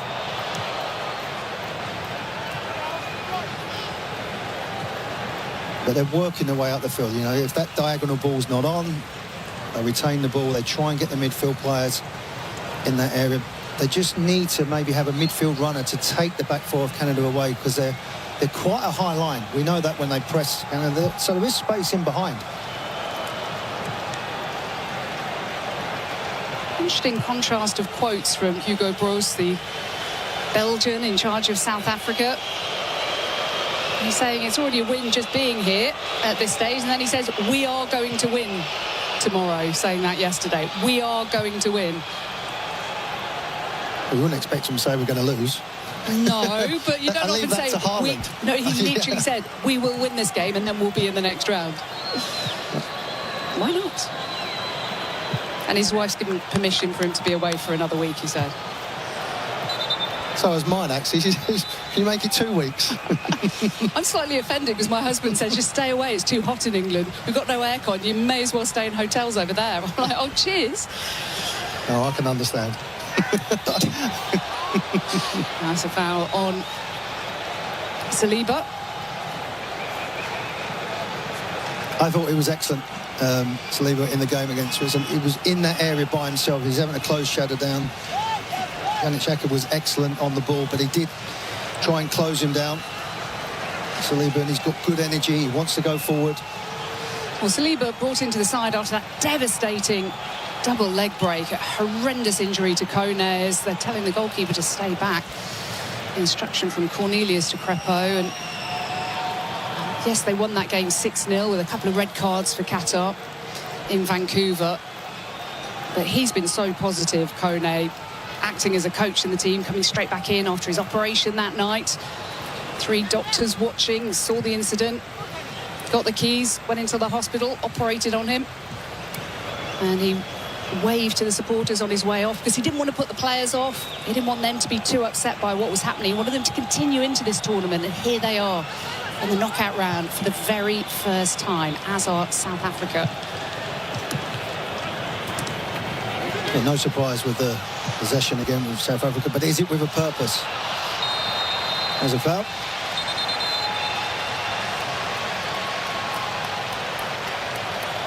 Jessica Alba there, as you would expect here in the entertainment capital of the United States. There are plenty of celebrities. I'm sure you see plenty of those.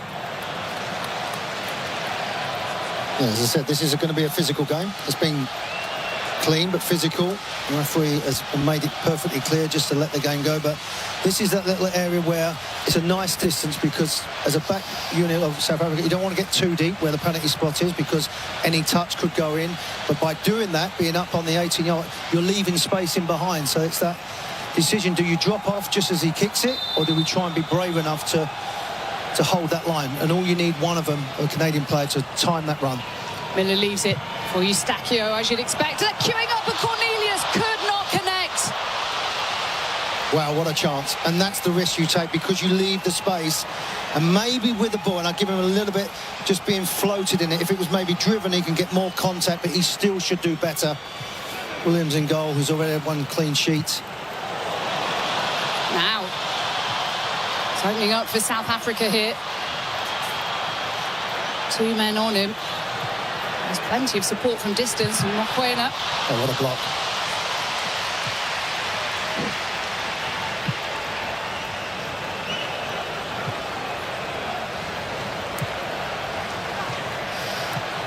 There's there to be a moment here for South Africa just before the hydration break. You know, there is phases in the game where Canada started off really well, want to press. Now they've understood that South Africa's back line are pretty comfortable with the ball, so you just retreat a little bit and let them have it, and then you try and kick on again. So it's just having that phase at the moment where South Africa can have the ball, but this is where you take a chance. He's the one that will give you a chance, because he wants to come out with the ball. So if I'm Canada, I'm saying, please come out to this left-hand side, Jesse Mark, making side, you're coming in, then we can press. Well, it's time for the hydration break. No goals as yet in beautiful Los Angeles. The fans are loving what they're seeing so far, but there's very little between these two sides.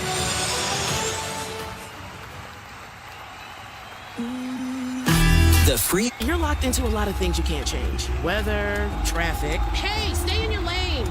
Your wireless carrier's latest price hike. But you can unlock a better way. Unlock the savings at Boost Mobile and save up to $600 a year. Switch to the $25 a month unlimited wireless plan. No contracts, no price hikes, and you keep your phone. Stop being locked into their games. Unlock the savings at boostmobile.com/unlock. Based on average annual single line of payment of AT&T, Verizon, and T-Mobile customers compared to 12 months on the Boost Mobile unlimited wireless plan as of January 2026. For full offer details, visit boostmobile.com. Did you know not all batteries are the same? For example, only Duracell batteries are built different with Power Boost ingredients. And Duracell are the only batteries that make this sound every time you say Power Boost ingredients. See? Duracell batteries with Power Boost ingredients. You try. Told you. Duracell batteries are built different with Power Boost ingredients. And they're built right here in the USA with US and global parts. Upgrade your FIFA World Cup 2026 viewing experience. Build it like Beckham from the living room to the lawn with the Home Depot. Create a box seating experience with flowers for pops of color surrounding your pitch, the smell of grilled favorites, and a freshly painted fence sporting your team's colors. Fast free delivery is your home field advantage with charcoal, string lights, or whatever the game calls for right to your door. A clean assist. Build it like Beckham for match day. The Home Depot, official FIFA World Cup 2026 supporter. Subject to availability.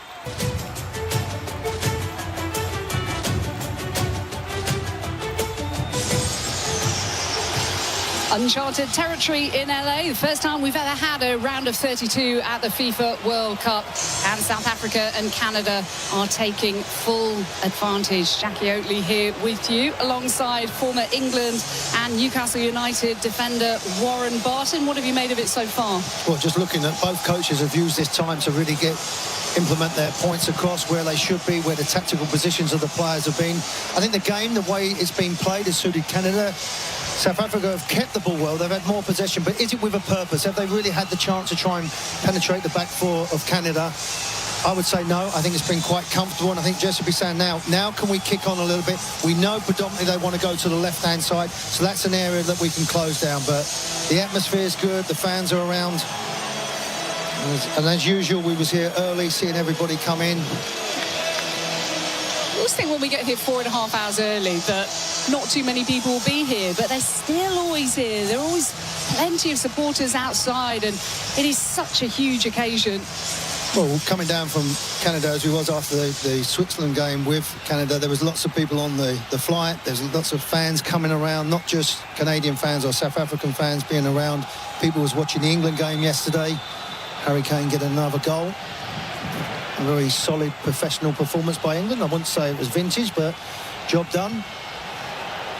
DR Congo to go now, so that would be very, very interesting. It's drawing a bit of criticism, England, aren't they, for not lighting up the tournament. It doesn't mean they won't still. Plenty of time. See, if you are going to hit a long ball, sorry, Jay, you can't go down the middle, because that's about the 5th time Capo's come out, collected it. It gets a little bit disheartening. If you're going to play a longer ball, play it down the side, and maybe your wide players can close down.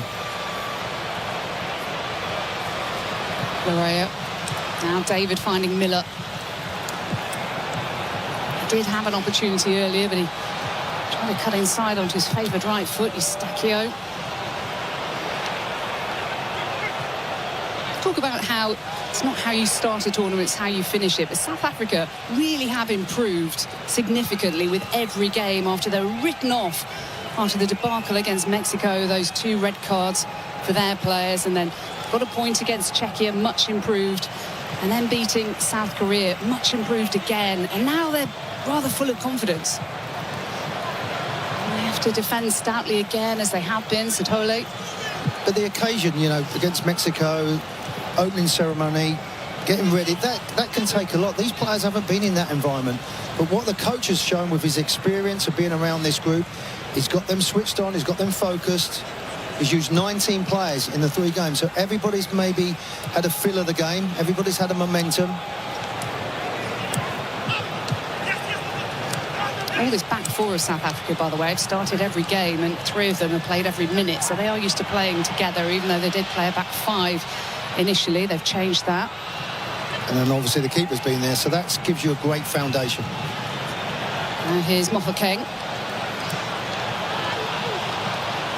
No, that's what I'm saying, composure. That runs, you can tell he's like, just keep it. Go maybe to your right, come again, start again, and then work your way up the field. They get into an area where they're trying to force the situation. That's a good run. Ocon away. Now Mokoenu's had their only shot on target, parried by Crepo. Playing like a side, so much more confident. They've each had a win, a draw and a defeat in the tournament so far. Canada opening up with that 1-1 draw against Bosnia and Herzegovina, who United States will be playing next. That was in Toronto. Kyle Larin. Then that 6-0 victory over Qatar. Hat-trick for Jonathan David. Larin again, and also Saliba with a wonderful free kick. But Larin finds himself on the bench here. Oluwaseyi preferred. Yeah, big game coming up for the US on Wednesday. It was great last time out. Okay, lost the game to Turkey, which was one of the teams that a lot of people fancied in this competition, particularly with their front line. But great to see Christian Pulisic in. I think Weston McKennie's been phenomenal. Tyler Adams, the player. So Pochettino is doing the right thing at the moment. And that game is just up the road in the Bay Area. That's a lovely stadium as well. We've been there. That one. Is there any stadium we haven't been to yet? Yep, Monterrey, okay. Which is where the Netherlands and Morocco will be playing tomorrow for the right to face the winner of this game. That looks phenomenal. The scenes we've seen on TV, my goodness, now Mokoena. Oh, they call it the Steel Giant. It's a wonderful stadium. Looks incredible with the mountains in the background now. Modiba for South Africa. Modiba, this left-hand side, he's their player. Mokoena swinging it in, and Crepo. Good goalkeeping.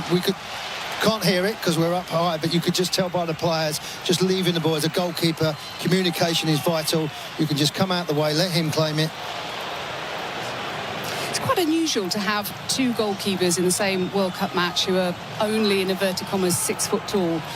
Not that tall by modern goalkeeping standards. I wonder what Peter Schmeichel makes of that, whether he cares a jot or not, whether it makes any difference at all. Well, Sinclair, the second goalkeeper for Canada, is 6'5", so that's the difference, and they've been going toe-to-toe for the last probably 18 months. As Miller just trying to get on the ball. He's not having a lot of joy in that area. Maybe he's just staying too wide. I'd like him maybe to come in a little bit, and then the fullback has to think, do I come in and leave some space, or do I just stay where you are? And if they do, they can maybe feed it into his feet. At the moment, Miller's playing into the defender's hands.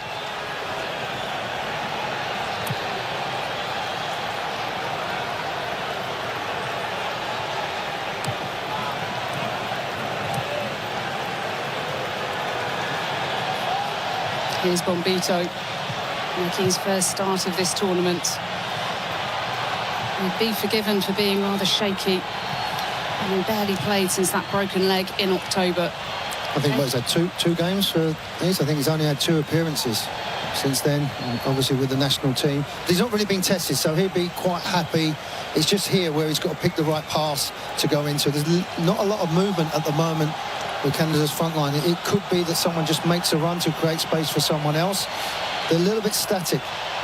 Yeah, Bombito only playing 30 minutes in a friendly against Uzbekistan in the start of June, and then the last half against Qatar in that 6-0 win. That's all he's played since last October. No doubt South Africa will be fully aware of that when they saw his name on the team sheet. Of course you want to test the confidence of a player in a key position out for so long. But when he's fit, I would say he's one of the better players. But it's just that, I mean, this is a game that if you don't win it, you're going home. So that's a big call to put him in there, but he's a good player. And he's just gone down there. Cornelius, his central defensive partner after Luc de Fougerolles, the 20-year-old from Fulham, has dropped to the bench in place of Bombito. Here he is.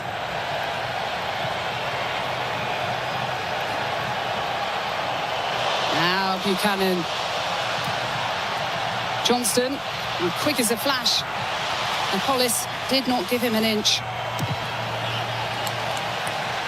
He's another good player. Apollos is, again, gifted with that left foot, likes to go forward. He's just played the best season of his career at Orlando Pirates, the Giants in South Africa. And there he was sliding in. His dad's a gangster in Cape Town, and he's spoken publicly about how he was saved from going down that route by his mum and his grandmother. And here he is at the World Cup, shining on the big stage with an opportunity to reach the last 16 for the first time ever.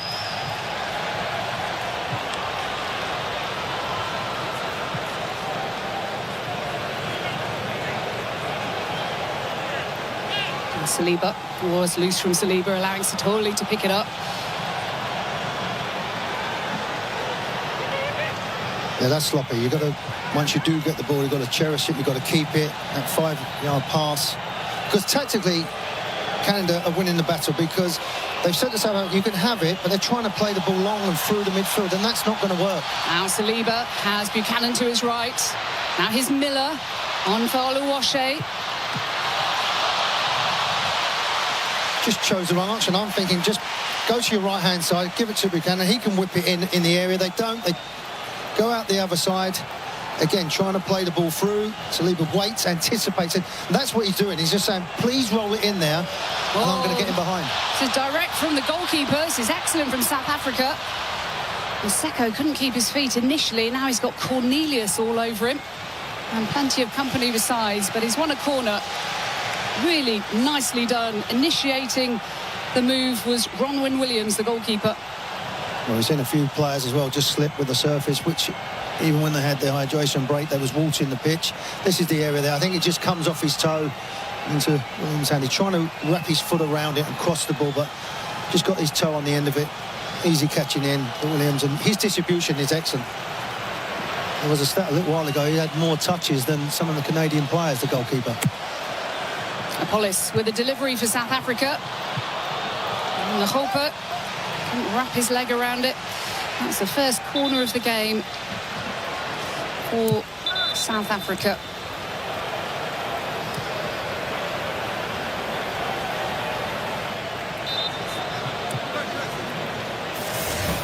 Now coming up, the Bank of America halftime show here on Fox. Rob Stone's in the chair with Carly Lloyd, Clint Dempsey and Peter Schmeichel as well. Buchanan looking for options. He thought about playing it first time into the feet of Oluwaseyi. Here he is. And Satoli doing a fine job in midfield. Must have been tough for him, that ridicule that he suffered in the opening game against Mexico. Not that it was his fault, it was a poor ball out from the back, and that's not the best from Mokoena. I love, they are still taking a chance, but they keep doing it. They're going to keep trying. They feel that this is an outlet. Here they go. Apollis on his own initially, taking on Bombito. Gets back at him. Yeah. And look at his stance as well. Bombito. He knows one-on-one defending. Just make sure you show him the line. He's strong enough. Keeps the eye on the ball. Make sure the concentration's good. There's a good crunching tackle in the end. Yep. It's a goal kick. Oh, they thought it was going to be a corner, but it's been overturned. So VAR can overturn them one way only if it shouldn't have been given as a corner, but not the other way round.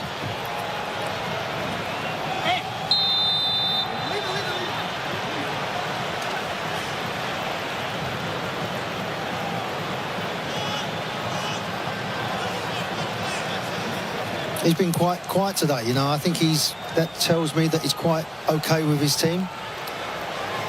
Normally he can get a bit animated, a bit frustrated, Jesse Marsh. But I think he likes what he sees, and there's obviously a little bit more areas that they can do better, like here. Can we keep the ball better? Can we maybe look to go in behind at the right time? Don't try and force it. They've only had 41 possession, but they're not worried about that. They're not a team that wants the ball. It's what they do with it. Came in for a little bit of stick, it's fair to say, Jesse Marsh, when his side conceded straight after the break in an awful restart against Switzerland in the last group stage match in Vancouver. And he sat down on the grass with his legs out outside his technical area, as if to say, well, you weren't supposed to do that. Maybe not the body language that people were expecting from a coach trying to lift his side. He does wear his heart on his sleeve. We kind of know what he's thinking.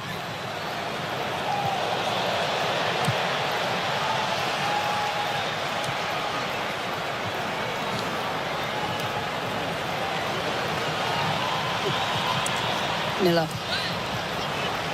Now Saliba. Oluwaseyi, Buchanan again. Just take responsibility and get the ball. They're too quick to do little one-touches. You don't need to do that. You've got more time than you think in the game, particularly in that area, the final third. Now Madiba, nicknamed the postman because he always delivers, but he didn't that time. There we go. Late from Sotole. We haven't had a card yet, and the referee, João Pinheiro, saying just chill.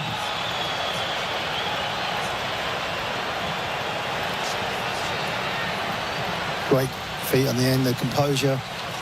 But what I would say if I was a forward, I'd keep on working, because there will be a chance that they turn into you. You know when you're playing against them.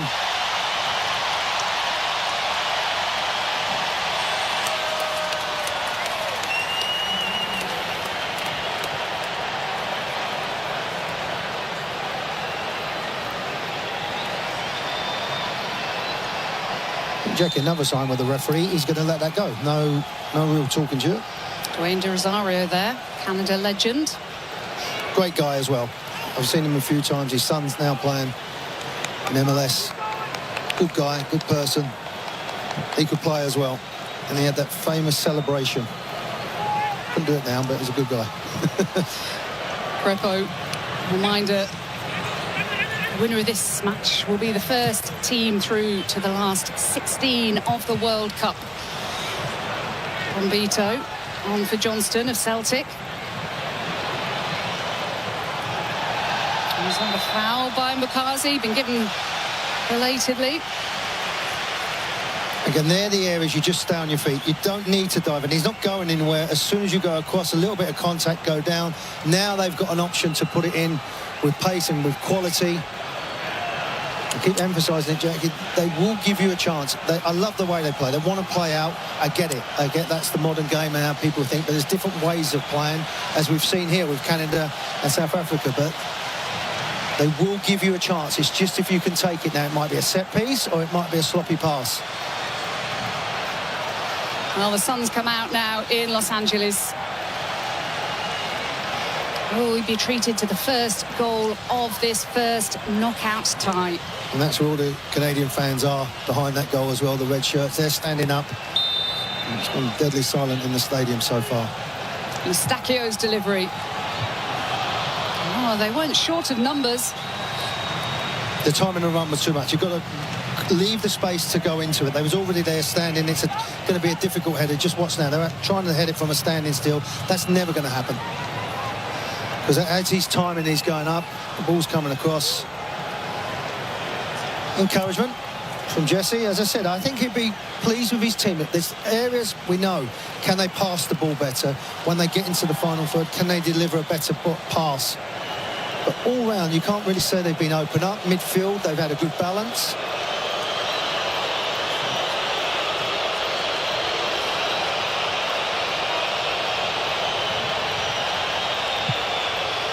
So Tani Oluwaseyi with that opportunity there. But really, Ronwen Williams hasn't exactly been scrambling across his goal, the South African keeper. In that one half chance, really, for Mokoena of South Africa, but not been peppering either goal. And maybe this is where, if Canada was at home, where the fans would get behind them and give them but they've had to travel. They didn't do their job up in Vancouver. Switzerland won that, so they're going to stay up there. And if they win against Switzerland, they stay again for the round of 16. That's what was in front of Canada. They didn't produce that. So we know how important the home fans can be for a team. Now here's Liam Miller. Johnston.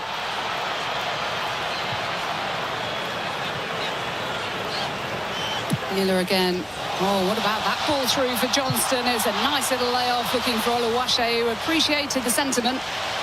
Just needing to try and anticipate. It was difficult, but good defending. No hesitation, gets the ball out. A good little spell for Canada at the moment. When they play with a bit more energy and a bit more desire, they cause people problems. And this has given the crowd a lift. It's given them a little bit of momentum, something to take into half-time. We know with the celebrations, and Johnson's actually the right back. He's ended up on the left wing, and as I said, no nonsense defending in the end, gets the ball away. Big cheer there was for your new best friend from Ted Lasso. Oh, Cristo Fernandez. Football is life. Football is life for Canada if they can score here. Yet another corner for them to be taken by Eustachio. You remember last time it went round the back, so you would anticipate someone would be in the middle, spin round the back. You've got 5 of them in there, near post, someone go round the back. Can they make it count this time? Bombito's there! Cleared off the line. Buchanan with a strike. Oh, that is the closest that Canada have come by quite some way.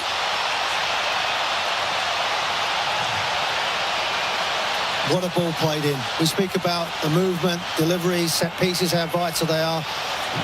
But you've got a goalkeeper that's got great personality. Look at the delivery. Look how they spin round, get a good header on the ball. Defenders do their job. It's bouncing around.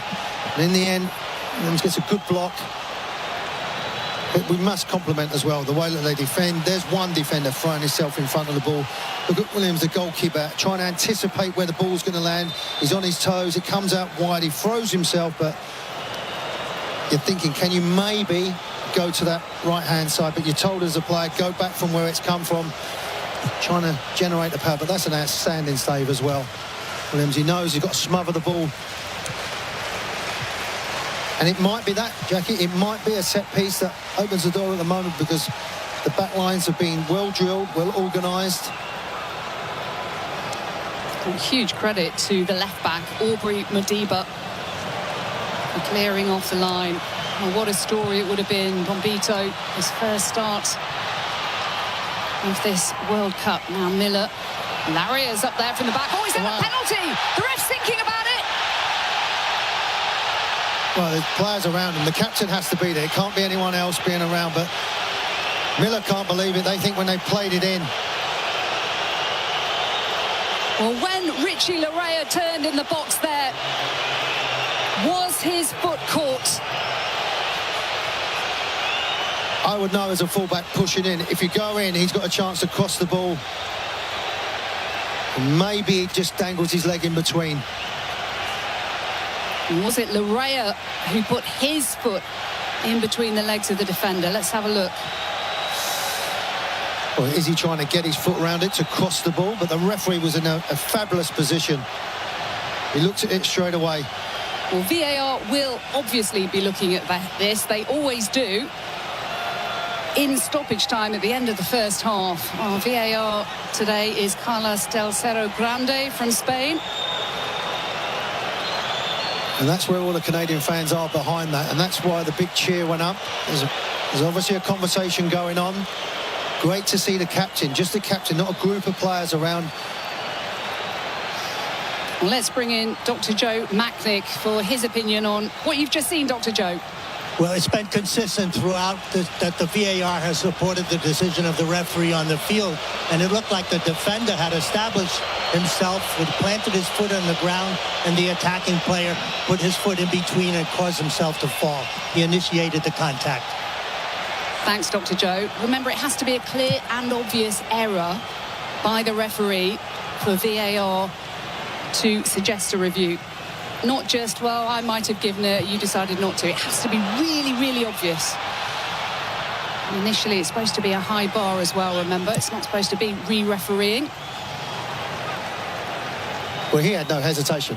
No hesitation, the ref. He didn't want to give it. It was fine.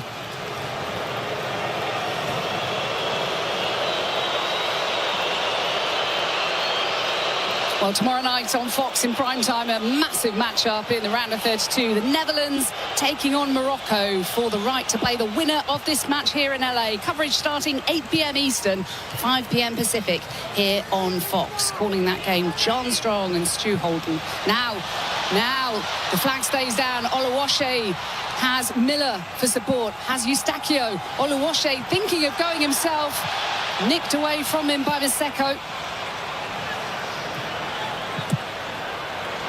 They're just starting to find little gaps now, the front players for Canada. Little areas where maybe a little bit of fatigue is kicking in. It was given away, was it? Well, they thought they'd won it back fairly. I think a little sorry for themselves, the Canadians here. They wanted a penalty. They didn't think that was a free kick. I think that can spur you on as a player. I've been there before. You think the referee's not giving you anything. You think, OK, we'll make our own mind up. We'll do our own thing. I think he has a calming influence on the game. I've seen him do many, many games before. Well, there is the half-time whistle from João Pinheiro of Portugal. No goals, and Jesse Marsh not happy with lack of penalty awarded to his side towards the end of the first half. A fiercely contested one. Bombito selected today after injury, telling his head coach to steer clear. Wow, Rob Stone.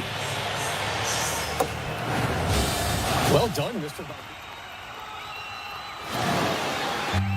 Unlock the savings at Boost Mobile and save up to $600 a year. I've been scouting these big carriers for a minute now, and I've seen them pull the same play 1,000 times. They promise you the world, then hit you with a price hike right when the game gets tight. But Boost Mobile, their $25 a month unlimited wireless plan is the most consistent player on the floor. No contracts, no price hikes. Unlock the savings today at boostmobile.com/unlock. Based on average annual single line payment of AT&T, Verizon, and T-Mobile customers compared to 12 months of the Boost Mobile unlimited wireless plan as of January 2026. For full offer details, visit boostmobile.com. For adults with Crohn's disease or ulcerative colitis symptoms, every choice matters. Tremfya offers self-injection or intravenous infusion from the start. Tremfya is administered as injections under the skin or infusions through a vein every 4 weeks, followed by injections under the skin every 4 or 8 weeks. If your doctor decides that you can self-inject Tremfya, proper training is required. Tremfya is a prescription medicine used to treat adults with moderately to severely active Crohn's disease and adults with moderately to severely active ulcerative colitis. Serious allergic reactions, increased risk of infections or lower ability to fight them, and liver problems may occur. Before treatment, get checked for infections and tuberculosis. Tell your doctor if you have an infection, flu-like symptoms, or need a vaccine. Explore what's possible. Ask your doctor about Tremfya today. Call 1-800-526-7736 to learn more or visit tremfyaradio.com.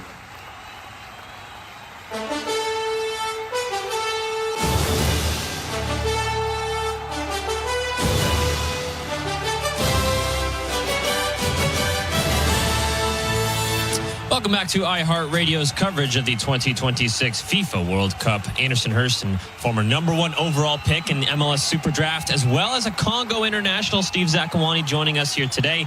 Halftime, 0-0 between South Africa and Canada in both of these countries' first ever knockout stage game. And Steve Zakuani, it's looking like it at this point, right? It is. I think a little bit chaotic, a little bit frantic at times. There were moments, I think, earlier on, South Africa looked a bit more dangerous, getting out in transition, just lacked final third quality. And a similar story for the Canadians. When they got into good positions, they had a little bit of a scramble towards the end there where maybe you force one in. But in general, it's been that final ball missing, whether it's the last cross or the pass before the assist. Something's just been off. You can kind of tell these aren't the highest level teams in here. But evenly matched game so far, and I think both teams may feel they had enough to maybe at least got on the board. Let's get our first half recap brought to you by the Home Depot. Upgrade your FIFA World Cup 2026 setup. Build it like Beckham from living room to lawn with the Home Depot and take the fast free delivery assist. The Home Depot, official FIFA World Cup 2026 supporters, subject to availability. Who has been the better team between these two sides, Steve Zakuani? You mentioned it being pretty even. Who would be more happy with where it's at halftime? I think Canada ended stronger. I think as the game went on, they got a bit more into it. I think the stats will be skewed in terms of their shots or big chances created because they all came from that one scramble inside the box. Yeah. But in general, as the half went on, the bad habits of South Africa where they give silly balls away, it began to creep in a little too much. It gave Canada incentive to press higher, win the ball higher, and it began to ask a lot more questions. When able to break through, I do think, and also they've got Kyle Larin on the bench and also Alphonso Davies, who's probably their best player. He's finally fit. He may come in as well. So I think as it sits, the Canadians will feel we got stronger as it went on, and we have firepower we can call them from the bench, so they'll be feeling pretty good. Yeah, South Africa, do you make any adjustments? Do you, I know they like to play out of the back. They like that possession style game, and it does play into the hands of the opponent a little bit here with Canada. They want to press you. They don't want to have as much of the ball, but could it maybe play later in the game if Canada seems to high press a little too much? Then you can hit a long ball over the top and get in behind. I think the first 20 minutes was the blueprint for South Africa where they had a good balance. Yes. Where they're okay building out of the back, and I like that they'll take risks. They're trying to get you out of position, then find the gaps, and they were finding the gaps. Once Canada adjusted their line of confrontation, and began to pick up a few more balls, South Africa then didn't react to that. Right. And so I think they have dangerous players in the attacking third. They play nice little intricate passes, on 1-2s and given goals, given the time and space. It's about getting the ball up there. And I think, yes, playing out the back is good, but if your success rate is 50% or less, then you have to find ways to bypass a little bit, get the ball into your attacking players with the skills and goal threat up top, and then that gives you a better chance to win. Yeah, let's get our keys to the second half. Coming up next, you're listening to the 2026 FIFA World Cup on iHeartRadio. Don't you wish your life...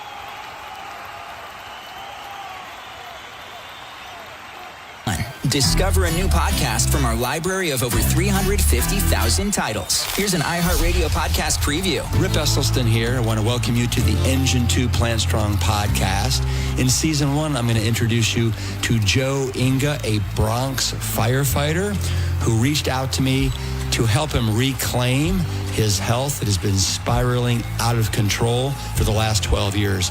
In response to this 911 call from a firefighting brother, I have marshaled together some of the most spectacular doctors, athletes, inspirational leaders in the plant-based space. I'm Paul de Gelder. I'm a host on Discovery Channel's Shark Week, Army and Navy veteran from Australia, and Shark Attack survivor. I'm JD Roth. I'm a television producer and a plant-strong man. Chrissy Roth. I'm a holistic nutritionist. I'm a physical therapist, and I am plant strong as well. I am Dr. Caldwell B. Esselstyn Jr. I work at the Cleveland Clinic Wellness Institute. The book I wrote is called Prevent and Reverse Heart Disease, and I'm Rip's father. My name is James Wilkes. I'm the producer on the Game Changers film.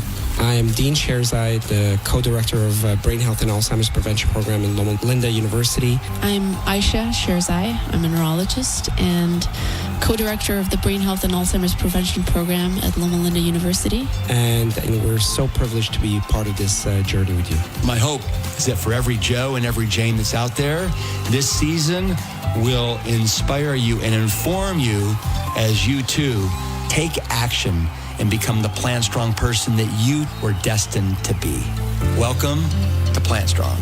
Listen and follow this podcast for free on the iHeartRadio app. #1 for music, radio, and podcasts all in one.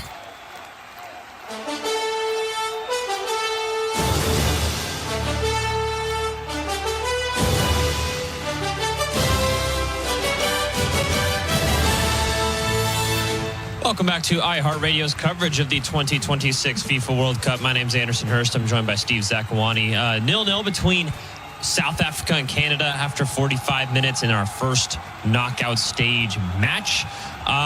Steve, Canada thought they had a penalty right before halftime there. There were question marks. I feel like you and I, as we were watching the game live as it happened, we both said penalty right away. And then we watched the replay. It was a little bit more questionable. I am still surprised that they didn't switch the decision on the field to award Canada a penalty kick there. What are your thoughts? Yeah, I think there's a couple things happening here. I think the first thing to look at is what's the attacking player trying to do, and he's trying to cross the ball. Yeah. Okay, why does that not occur? The defender impedes him. Now, was that illegal contact or not? The defender does a smart thing, gets himself between the ball and the man, and in the end, the attacking player kicks the defender's leg, and so you can say that the attacking player initiates the contact, but in real time, for me, it looks like a penalty. I think where it gets tough is if the ref hasn't given it, you're now asking the video assistant referee to say there was a clear and obvious error, and that's the bar. So I think if you simply call it, is it a foul? I think the answer has to be yes, therefore it's a penalty. Once it's not given, is the bar high enough to turn it over? And that's why I think they didn't do that, because if it's something that was given on the pitch, I don't think you overturn it the other way either. Yeah, I think we've seen this at this World Cup where it's slightly different than I've seen VAR implemented in previous versions of the World Cup, Champions League, Premier League, wherever you see it, MLS as well. Yeah. Where it seems like VAR in many cases has tried to re-referee the situation instead of just... There's a lot of subjectivity in these calls, right? Yeah. So if the referee, in his eyes, that was there in the moment, saw that it wasn't a foul, unless it was, like you said, a clear and obvious error. If there's any question whatsoever, then you leave the decision on the field. So in that case, I do like how the rule is being played out in that sense, but there are cases like this where it seems like I'm a former attacking player. Yeah. If I'm going to cross the ball and then I all of a sudden kick the defender who takes me out, who doesn't get the ball himself, I'm thinking, how is that not a foul? Yeah, and I think that's where most of us will lean there. And listen, for my involvement in football has been way more years without video assistant referee than with. And so I've been okay with referees, and they're going to get it wrong. They'll make the right call sometimes, wrong call sometimes. You live with that. Now it's when you give them the tools to get it almost always right and you still miss some. That's where the frustration will come from certain players. But based on how the rules are written right now, they have to overturn a call, there has to be a clear and obvious error. Not only was it a penalty, but was it a penalty that was so clearly missed that 10 times out of 10 you give this. Yeah. And if the answer is even no one time, they don't overturn it, which is what we've seen in this case. Absolutely. So let's get our keys to the second half here, brought to you by Fox One. The excitement of the FIFA World Cup is now streaming live on Fox One, the official English streaming platform to catch every unforgettable moment. Fox One brings the action straight to your screen so you never miss a goal. Download Fox One and experience the FIFA World Cup live. Steve Zakuani, more of the same for Canada, second half? Yeah, I would say how they ended the half. And I would say for Canada, I don't think South Africa at this point is going to change much. I think they're just going to try and play out the back. They're going to take risks. They've weighed up in their mind risk and reward, and it's worth it. So press them high, because they will turn it over. We've seen that. If you press them high, win the ball up high, you can generate way more easier offensive looks just by being in and around the box already without having to build up. So for Canada, I'd expect them to press quite high. Yeah. When they lose the ball, try to recover it right away. And then just how fit is Alphonso Davies? If this stays at 0-0 and you can bring on one of the most dynamic outside players of the past decade or so, then you definitely bring him on. Let's address the elephant in the room regarding the knockout stage games. Obviously, there's no draws. You play for extra time. You see this a lot with smaller teams when they play the more talented, full squad worth of teams. Which one of these two teams would be happier keeping it at 0-0 for as long as possible, playing for extra time, going to penalty kicks? I think both these teams think the other team is the little team. So I think that's good for us. I think they're both going to try to win. Yeah. I think South Africa don't know how to play another way. They're going to take risks at the back. They've got a decent attacking group. They're going to go for it. I think the Canadians are slightly stronger in the bench. I think as this game progresses, they can bring on more dynamic game changers. And the way that half progressed, when they began to force the turnovers, because Canada have no issue playing direct where they have to. Right.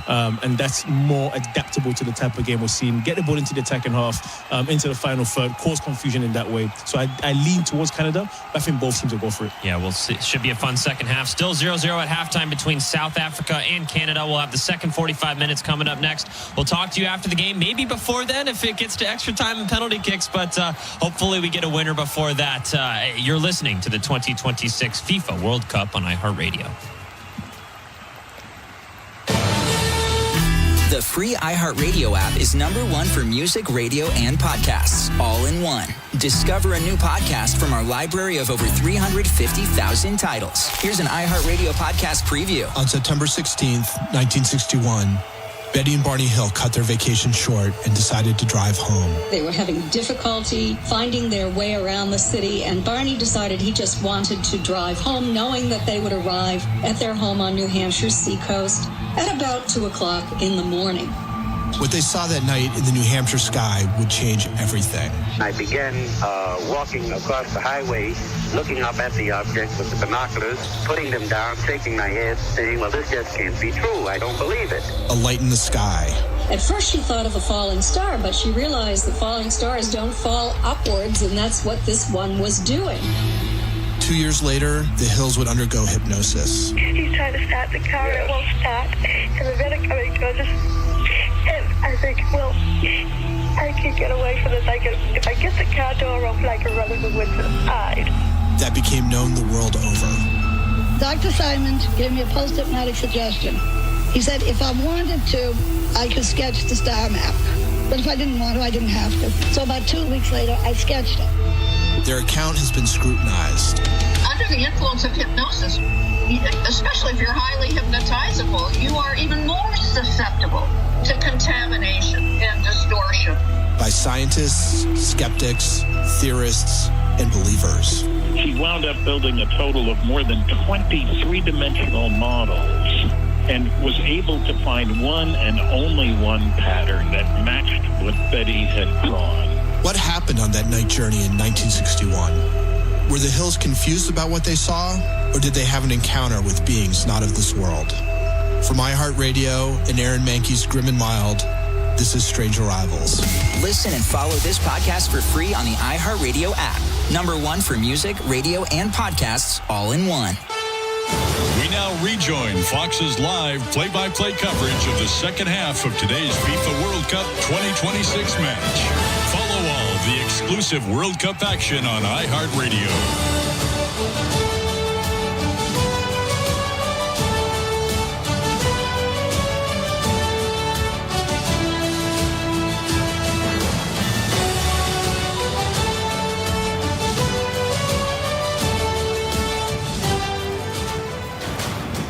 We go inside Los Angeles Stadium. There is Canada's best player, number 19, Alphonso Davies.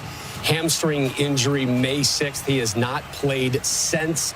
Available on the bench, going through warm-ups. Clint, does that look like a warm-up that would send somebody onto the field, or is that just kind of knocking things around and being loose? I think knocking things around, feeling loose. Obviously, if he's ready to go, he will make a big impact. But I like Kyle Larin for what I'm seeing from him during the World Cup.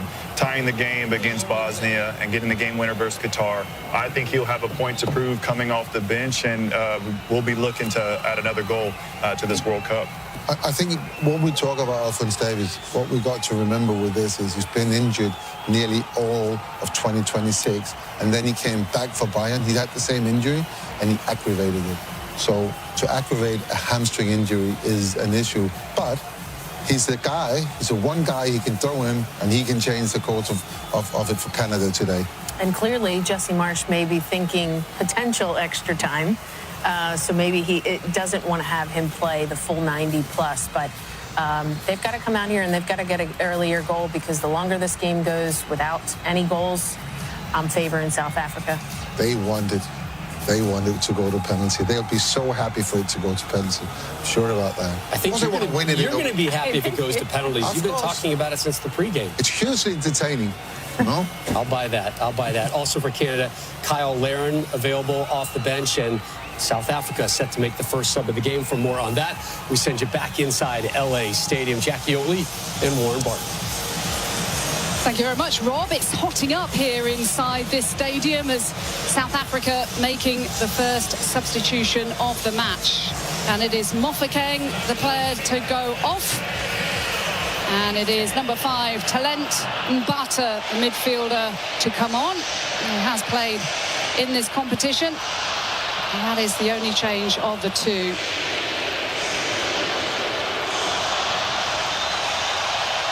And we're back underway in Los Angeles. It is all to play for in this first round of 32 match in the history of the World Cup, this expanded format to 48 teams. The entire lineup completed last night. And the winner, eventually, of this match will play the winner of the Netherlands-Morocco game. That match takes place tomorrow in Monterrey. What a game that should be. Beautiful Monterrey. Here's Nadal. And we saw, as Rob Stone was saying just then in the studio, we saw Alphonso Davies warming up. He is ready if required. He said in the press conference yesterday that he was told by the head coach he wouldn't be playing in the group stage, and it was a decoy, according to Jesse Marsch, as trying to fox their opponents, that he might play, and they prepare for that and waste some of their preparation time on him. Yet to play his first minutes of this tournament, but Canada looking to make a fast start in the second half with Buchanan. Now Johnston going the long way round.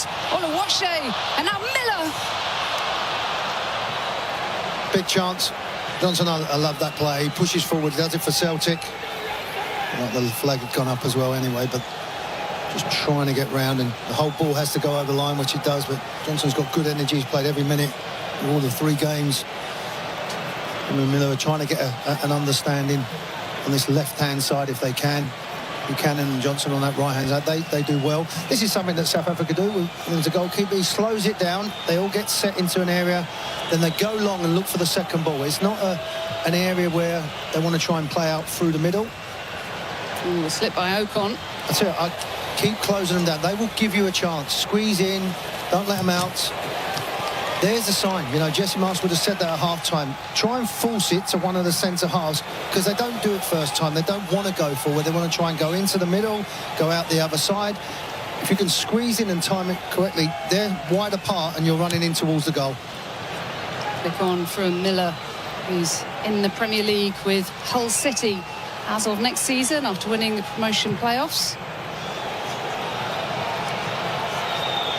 Famous Spygate incident initially rocked the semi-finals, and the Southampton analyst was sent to spy on Middlesbrough. Huge story in England, but Hull City eventually beating Middlesbrough in the final. And who's going to reach the last 16? Oh, it's a loose one from Maseko. We haven't really seen him as an attacking threat here. He's perfectly capable, and he scored the winning goal, the only goal against South Korea in Monterrey in that final group stage game that booked their spot here against the odds after the way they opened the tournament.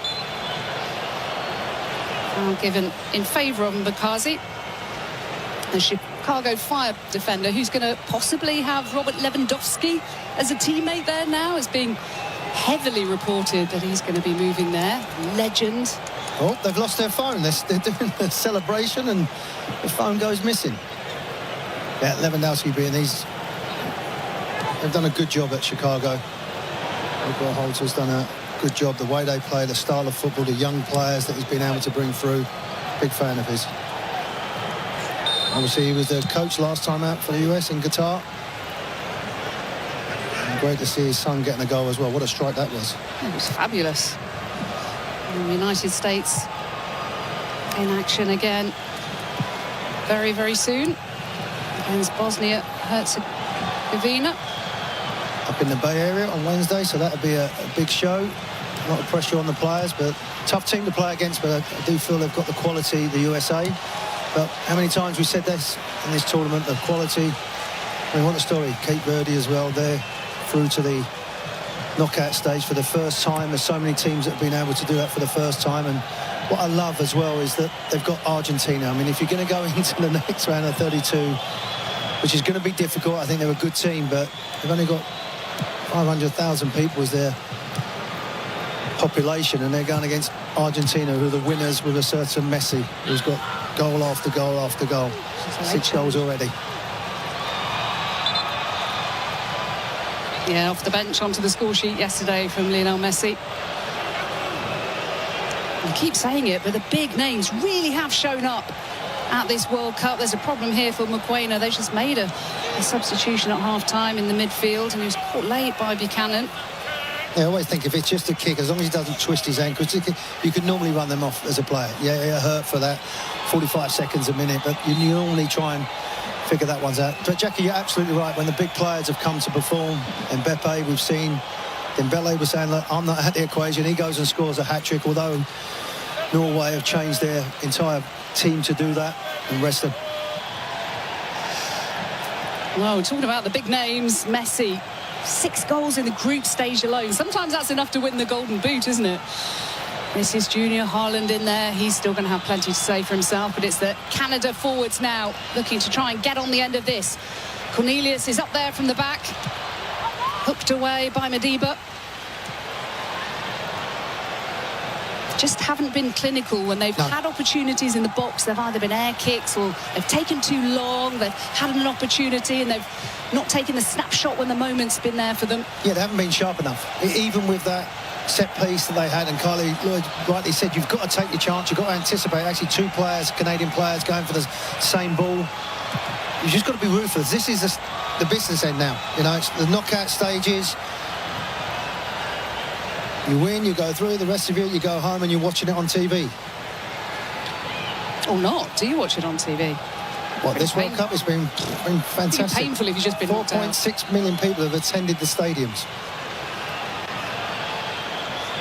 Johnston with another long throw for Canada. And a flicker on by Oluwaseyi.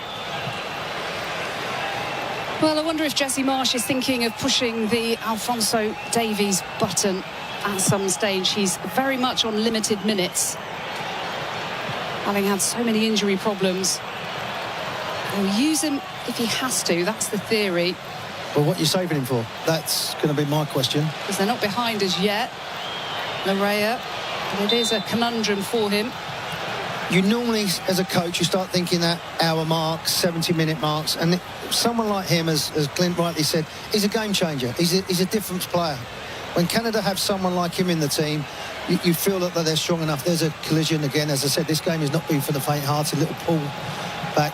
Referee's tried to keep on top of it.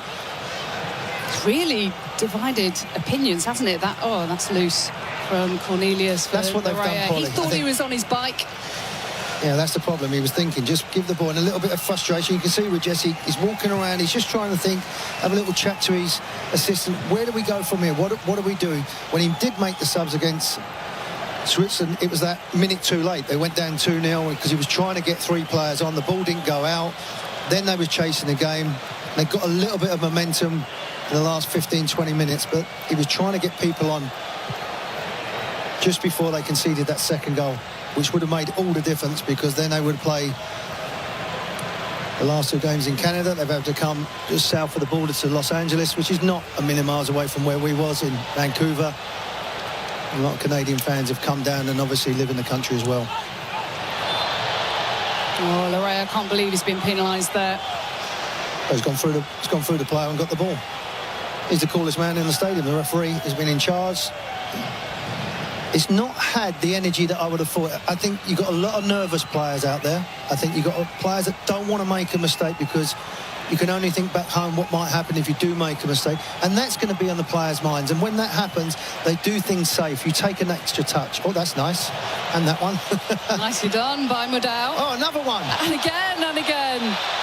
If he got 3, he would have kept the ball. But that's what we want. That's what, take a chance. Be positive. Express yourself. There's another one. Right, and Q, you were saying nobody wanted to be adventurous, and that's the first yellow card of the game. And that's gone to Nathan Saliba, the central midfielder, who's playing because Ismail Kone, one of their key players, the height, the athleticism, the talent of Ismail Kone, with that awful double leg break against Qatar. And the player who committed the foul being banned for 5 matches, but they're out anyway. It's just awful for him and for the team, and also without their captain, the leader, Davis, until now, potentially. Yeah, and also I'm looking to my right, just seeing the Canadian coaches and players warming up with their coach. He's not actually getting warmed up at the moment, so it may be time for a change up front. As Clint rightly said, now, and he's a player that can score goals. He scored goals in this competition. He didn't press how they would have liked, but they have got good options in the final third, Canada. They can change their front line. Yeah, Carl Laren is waiting.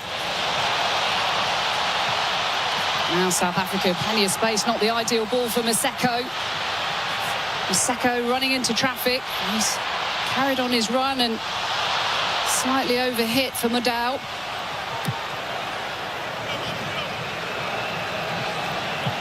Still think they want to see more of Tepelo Maseko. There's 2 things, Jay. He's got to want the ball. He's got to get on the ball to make that. Now, Crepo, eyes on that all the way.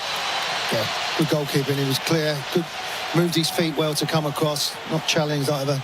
As you rightly said, he's not the biggest, 6'1", but can command his area well.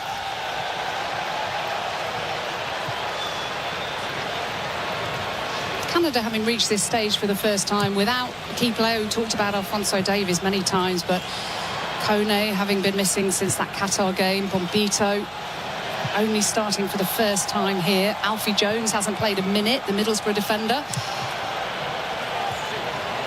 He's not been fit.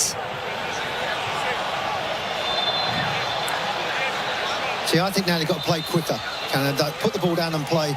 It's been too possession at the moment. Get it down, play. Because now, I know he's got a head injury, and they're probably thinking, well, he has to make sure he's okay.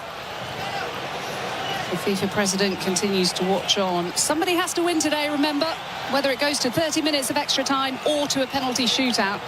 We'll be here to the bitter end as Eustachio receiving treatment now. Yeah, maybe just as he went down, maybe got a little I think it was the left foot on the ear. Yeah, maybe as his studs went out, but he's holding his head, so I think that might be where he just got a little whack on the back. But Jesse Marsh just thinking, Hunter Princeton, he's an educated man. He knows his team. They emulate what he is. They want to get close. They want to play with lots of energy, lots of enthusiasm. Fans at the moment trying to generate their own entertainment just so we get a little bit of treatment. But the fans have been out. I mean, the fans, the colours, the conversations we've seen at airports, in the stadium. You're right, Jackie said, getting here early, interacting, having photos together, whether it's been in Guadalajara where we've been, Toronto, Vancouver, the Bay Area. It's been phenomenal, a real joy. Players have come on and had an impact in the games. And just now, has someone got the bravery to get on the ball and take a chance? That must be going through the players' mind, coaches' minds now. Do we change things around?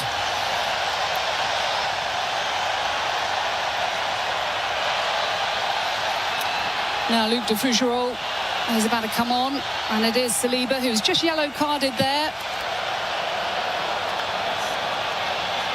And Bombito coming off.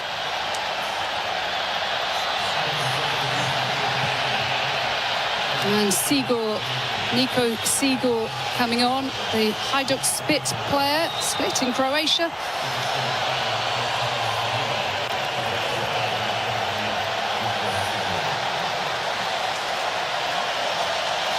So a couple of straight swaps in midfield and in central defence. Yeah, we saw the way they changed things up towards the end of that Switzerland game when they were pretty flat like this, weren't they, in that last group game? And those subs off the bench, the likes of Liam Miller, really changed the game. And Eustachio, who wasn't fit enough to start that particular game. But they need something, they need a spark, because this game's really kind of lacked inspiration from the talented forward players until now. But do you put that down to South Africa defending well? They've not allowed the space in behind. They've not allowed them to get pinned back. I think tactically they've been excellent. Oluwaseyi, Jonathan David. Or is it moments like that, dwelling on the ball too long, taking too long? You're not going to have that time. Look at the yellow shirts that get around you. Miller with the ball in, and really well dealt with by Sitola. They have been fantastic in defence as Cornelius. Yeah, just hit the ref. Pull back. I think he wanted a little touch of the ball, the referee. Cornelius thinks he took it, but I mean, that's the rule. Unfortunately, the referee gets hit. He just took a little bit of momentum out of the game because he'd come through the Rangers player, although he's on loan, just won the ball, but there was a little touch from the referee, and you have to stop the game.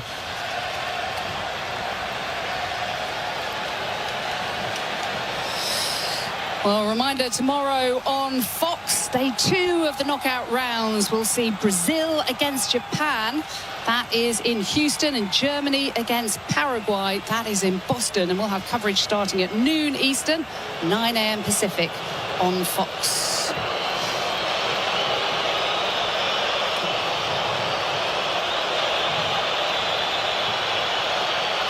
See, if I'm Canadian, but make him play it. I mean, you're backing off. Make him do what he doesn't want to do. Make him kick it early, because he wants to do that, and he kicks it out of play. I mean, that's the little trigger. That's the signs, you know. He wants to have time. He wants to try. Put him under pressure. Put him out of his comfort zone, because he's had good touches on the ball. He's tremendous with his feet. Do something that he doesn't want to do. I think Canada got to get angry. You said about that in the game against Switzerland. Get angry. He's been quite on the bench. I mean, he's getting angry now, though. Exactly, and that influence on the team. If I see my coach getting angry, getting frustrated, I mirror that. And you know, teams do. They mirror their coaches, their personality. Well, he was pretty angry at the end of that first half when they didn't get the penalty. Yeah. Interesting to see Bombito holding his own head coach back from getting stuck into the referee, João Pinheiro. Well, you don't want to lose, you know, a coach that influences team. You know, whether it's the breaks where you can tweak things around, substitutions come in, because we emphasise you ain't got a second chance now. You either win or you're not. That's as simple as it is now for this team. And whether you go to extra time, whether you go penalties, whatever it may be, Jackie, you haven't got a second chance. 2/3 of the way through this first knockout match. Now, where's this going? Well, that's a decent-looking strike, but it was always flying wide from Apollis. Well, half the bench on that left-hand side jumps up. A little hesitation there, and always a little tricky. Comes inside and just cuts across the ball. That's why it goes to that right-hand side. You've got perfect angle here. Wants to be in his right foot. Now his body shape should be strong, but he just cuts across the ball. He's trying to guide it into that corner. That made it look a lot closer. Even the camera guy behind there thought he was going in. But that will give him a lift. A lot of the fans just in front of us to the left was jumping up, celebrating. You can only imagine if they do get a goal. I guess it's human nature, Warren, isn't it? The fact that these players, yes, they're delighted to be here, both for the first time in a knockout match at a World Cup. You mentioned, of course, nobody wants to make a mistake, but as you head towards the final 25 minutes of this game and the final whistle, you don't want it to go necessarily to extra time. Unless you're behind, of course, that it is human nature. Perhaps you sometimes start slowly and don't show your best, but now you just get the sense this game's opening up a little bit. Now Canada on the attack, and Buchanan can't get there. Good work again by Makazi. Yeah, he reads the game well, Makazi. Comes across, reads it. My only thing, if I was, sometimes play it quicker. But he's got good speed, good accuracy. He's got a sweet left foot. Always looks a little bit more cultured when you have that left foot. I want him to influence. COYI Lloyd said it at the beginning of the show. He's such a talented player. I see him at the U20s. I thought he was phenomenal. Was at New England. He's obviously gone off to out. They're players that can influence the game. If you're not going to beat him with speed, beat him with combination play. Now the long throw again from Alistair Johnston. And away by the centre forward, Mahopa. Lorea overhit. Yeah, I think get it out to Miller and let him do a little bit of trickery.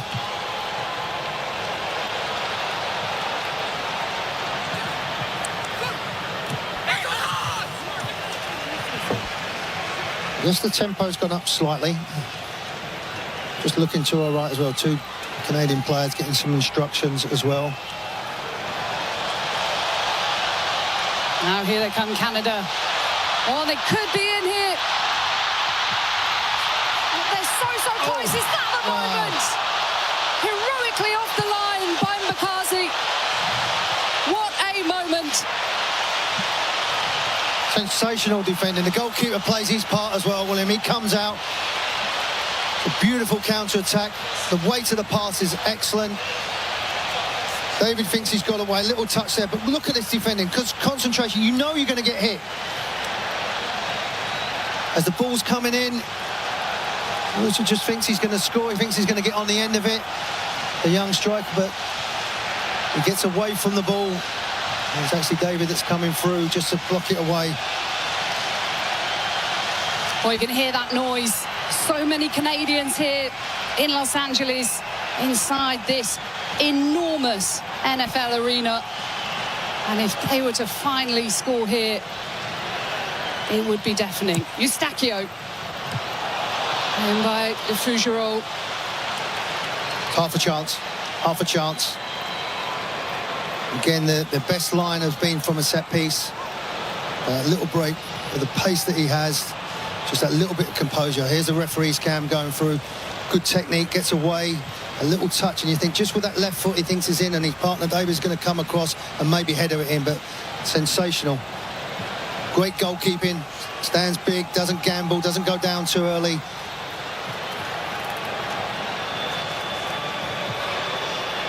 Bronwyn Williams is the captain, the goalkeeper for South Africa.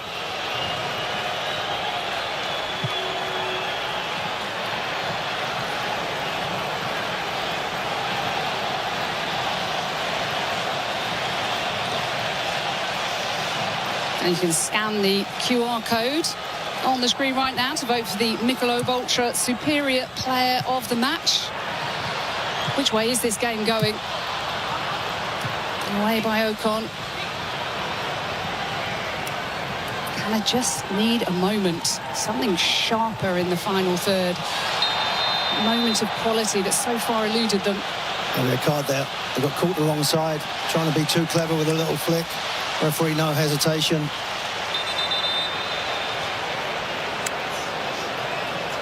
A reminder, by the way, that cards from the group stage don't carry over in this tournament. But now we're heading to the hydration break, and a key moment, opportunity for the two head coaches to get into their players ahead of the final quarter of this first knockout match. We are waiting for the deadlock to be broken.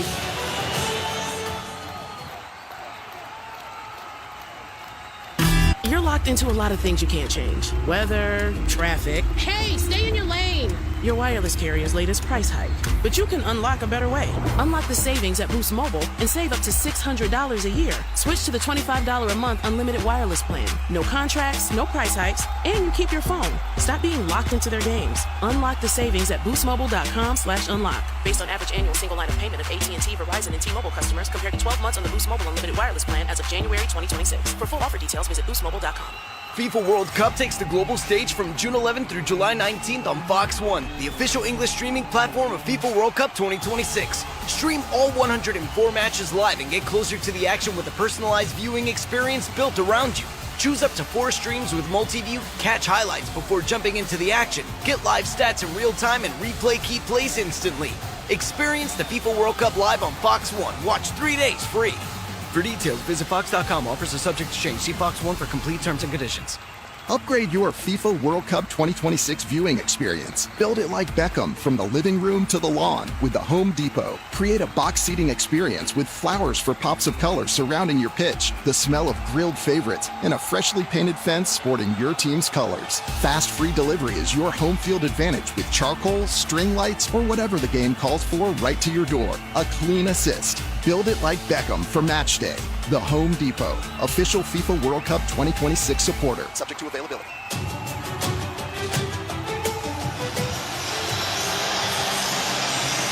Well, we're back. It has to end today. One of these sides is going home. Jesse Marsh has been getting stuck into his Canada players during that hydration break, and the temperature has been rising inside the stadium, on the field. It was pretty cool when we arrived here at 8 o'clock this morning for the noon kickoff here on the West Coast in California.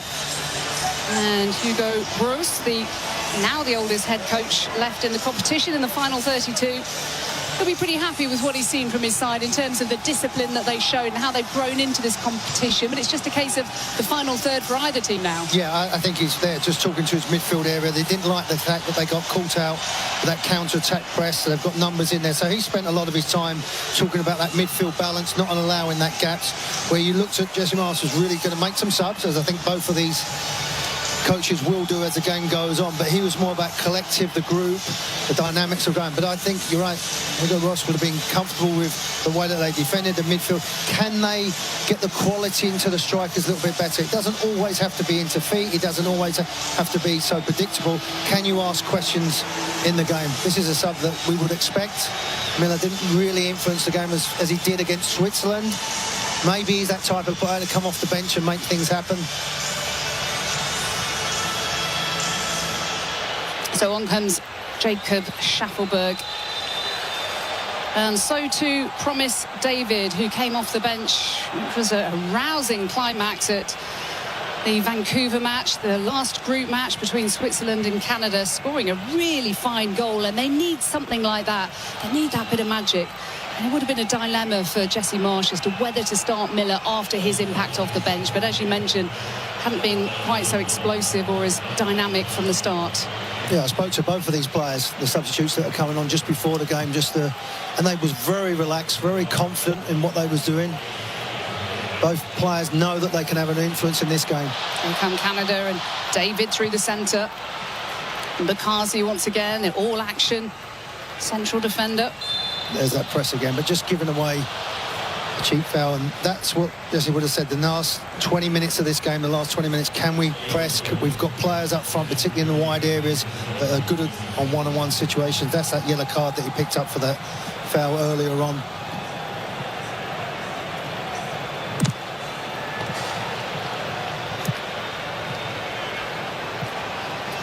It is a huge arena here, and it is very hot as well. So impressive when you come into the stadium, and where it is in Inglewood, you've got a new basketball stadium, you've got this stadium as well for the Rams and the Clippers. It's Very, very impressive. I mean, with the sunshine and the palm trees and the Hollywood Hills, it's a bit like being in Wolverhampton. Home from home. Now here comes the substitute, Mbata. Mukwena.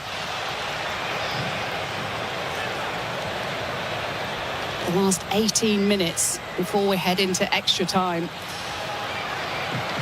Everybody wants to be the hero. Nobody wants to be the villain. Correct. I mean, more that said, you don't want to be, particularly in the back line, you don't want to be the one that maybe dwells on the ball too long, a sloppy pass, letting a person run from a set piece. So maybe the coaches have re-emphasised that when they had the break. Remember your jobs, remember your responsibilities. Buchanan battling away with Madiba. Madiba's had the win of that, but Buchanan's a player that can influence a game.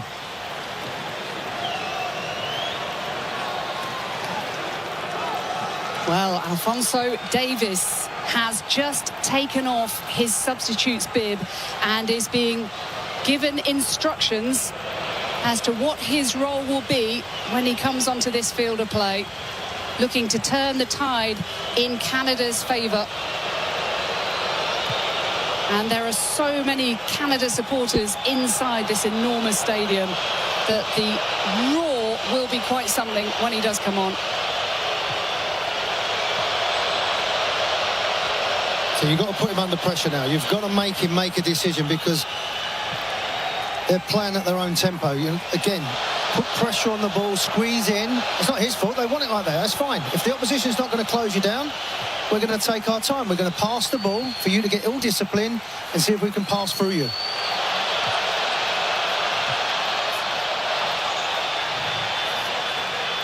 Even the sight of seeing Alphonso Davies on the side will lift these Canada players. Switch it if you can. He's in if you can get your head out. Satole. Now there's a little bit of space here for Madiba to swing it in to his fellow fullback. Maseko. Oh, and the strike from long range just couldn't finish off that move from South Africa. Just leaning back. The excitement, the transition going out to that left-hand side. Very deep cross. No, I won't let you know who's coming on now. I'll just leave it, but they keep the ball alive at the far post. In the end, the shot. Jean Buchanan is off, and Alphonso Davies is on, and he receives the captain's armband from Stephen Eustachio, and this is a huge moment for Canada and its football players and supporters, and just listen to that noise.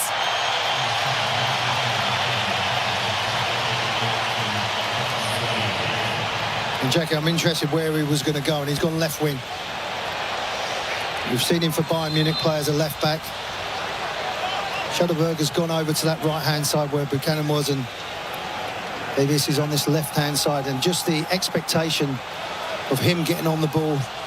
He'd be nervous. He hasn't played a lot of soccer lately, but there's no doubt he's got the class, he's got the ability.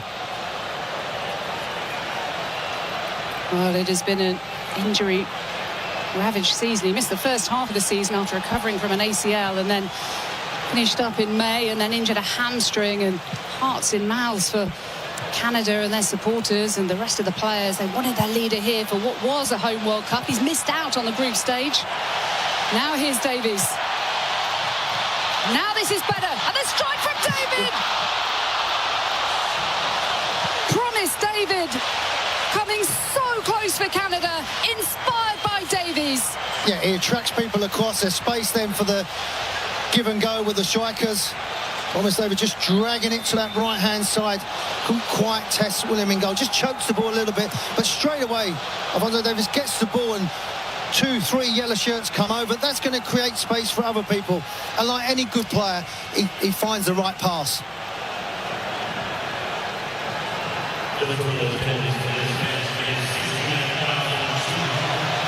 Almost 70,000 supporters.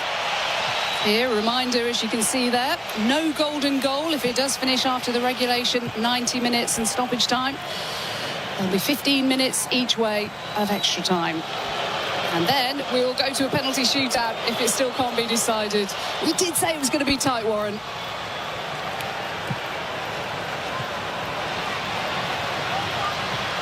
Larray giving it to Davis. Lovely pirouette from the Bayern Munich man.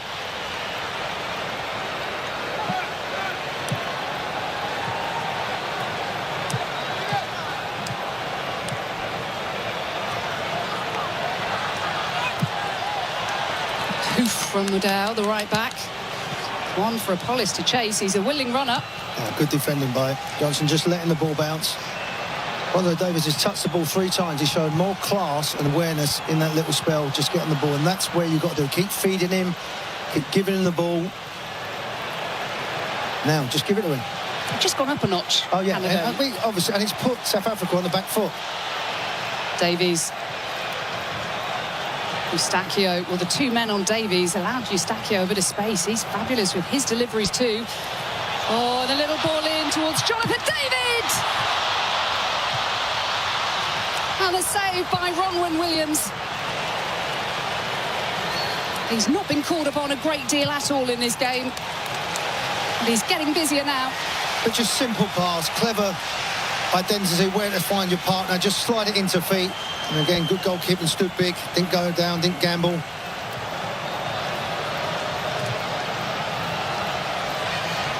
Well, you see the fact that he attracted 2 players straight away, and that in turn creates space for those around him. A touch of quality that he has. Reminder, on Wednesday, US playing Bosnia-Herzegovina in their round of 32 clash. Coverage starting 6 p.m. Eastern, 3 p.m. Pacific on Fox. Make sure you put that in your diary. Wednesday, the US plays in their last 32 match. Nobody on the US side will be disrespecting Bosnia-Herzegovina. I would very much doubt, either in the booth or in the studio. I have known of situations where TV pundits have had a real material impact on the opponents of a side, going back to the England-Croatia game in 2018 in Russia. I was there and spoke to 2 Croatian pundits afterwards who said they felt disrespected big time by pundits back home who I suspect were trying to be positive in their side's favour, and they were saying they thought it would be easy. That very much got back to base, and it was Croatia who reached the World Cup final that France won. Mudau away. Hey, Toby! Move, Toby! Just over 10 minutes. I think that just sums up with the stats there. You see how South Africa have kept the ball, but not really with a purpose, only just that one shot. Canada maybe not has had as much possession of the ball, but what they've done is hit the target. And Williams made some good saves you would expect from a goalkeeper. Again, that identifies the 2 styles of play. One want possession and just to pass the ball, but don't really create. Davies.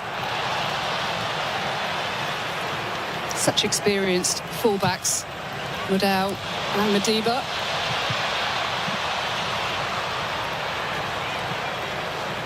Davies again.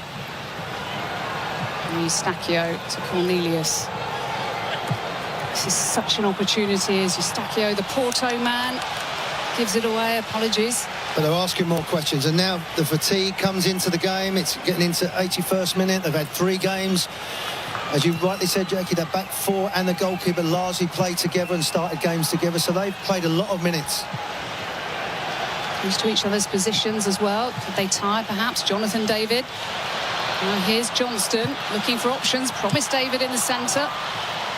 Away by Mudau.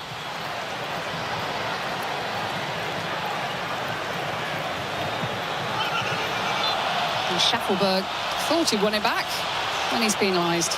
Just one other thing, Warren, in terms of quotes from the head coaches. Jesse March's opposite number, Hugo Broos, saying that he's been penalised. His side have had to switch between time zones, as we see that opportunity there.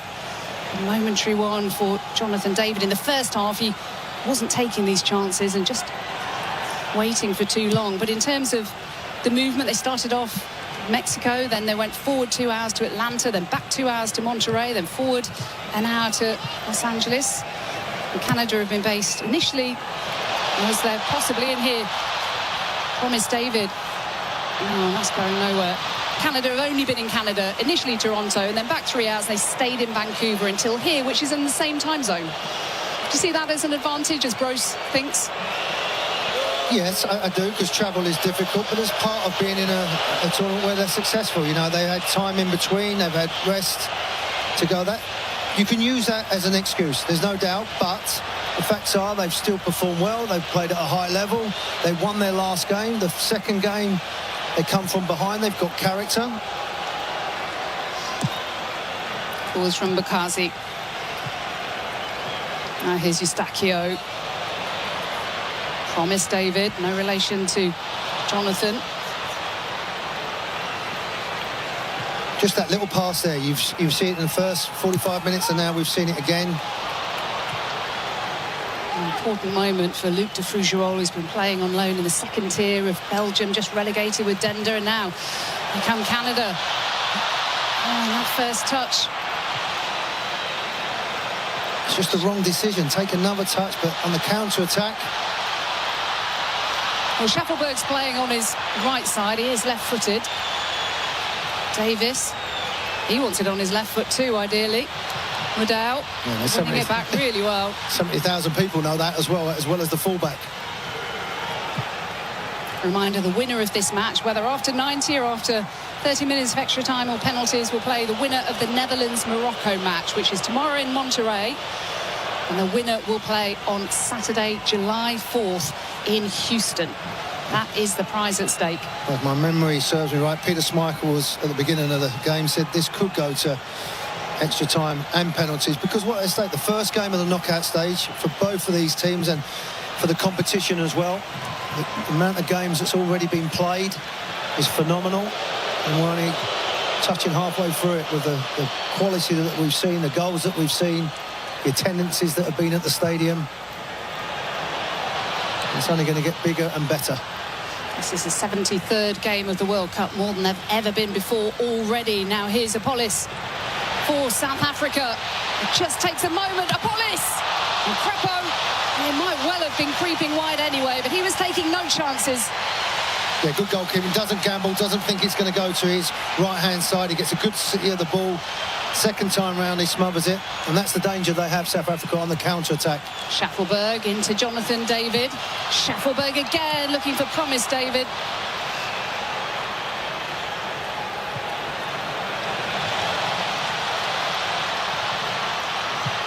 Whoa. What's Cornelius doing here? He's saying, get up, Mudau. As South Africa are about to make a double substitution, but on we go with Canada. Eustachio finding Alphonso Davies. They know he wants to go left. See, I think he's got to mix it up. Just knock it out your feet and cross it. And then a defender doesn't know whether to go close or back off. At the moment, I know he's going to keep running at me. If he gets it and just whips it in, then I've got a decision to make next time round. Well, be careful, you've been booked before. Really useful from Apollis. Yeah, Seagull has already been booked. He hasn't really got up to the speed of the game. Now the substitutions are about to be made. With the centre forward, who's done a lot of tireless running. He hasn't had many opportunities himself, but he's done a lot of defending as well.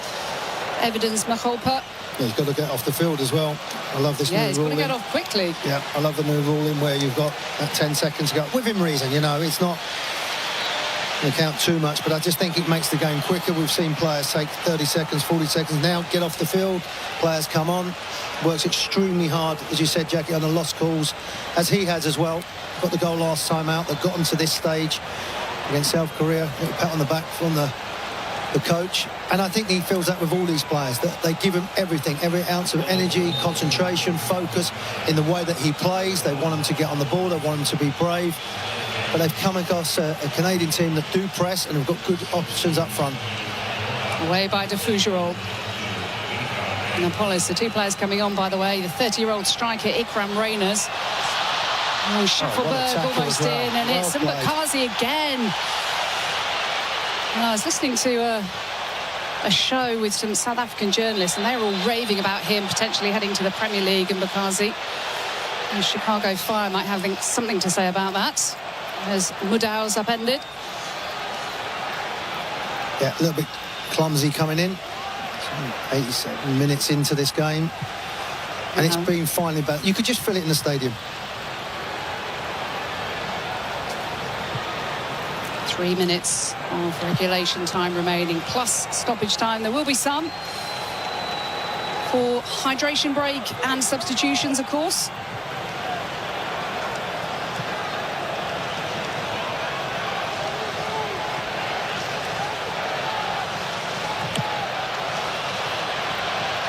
Now he's back with Canada, and they take advantage. Eustachio, here's Davies. Now he has a bit of space.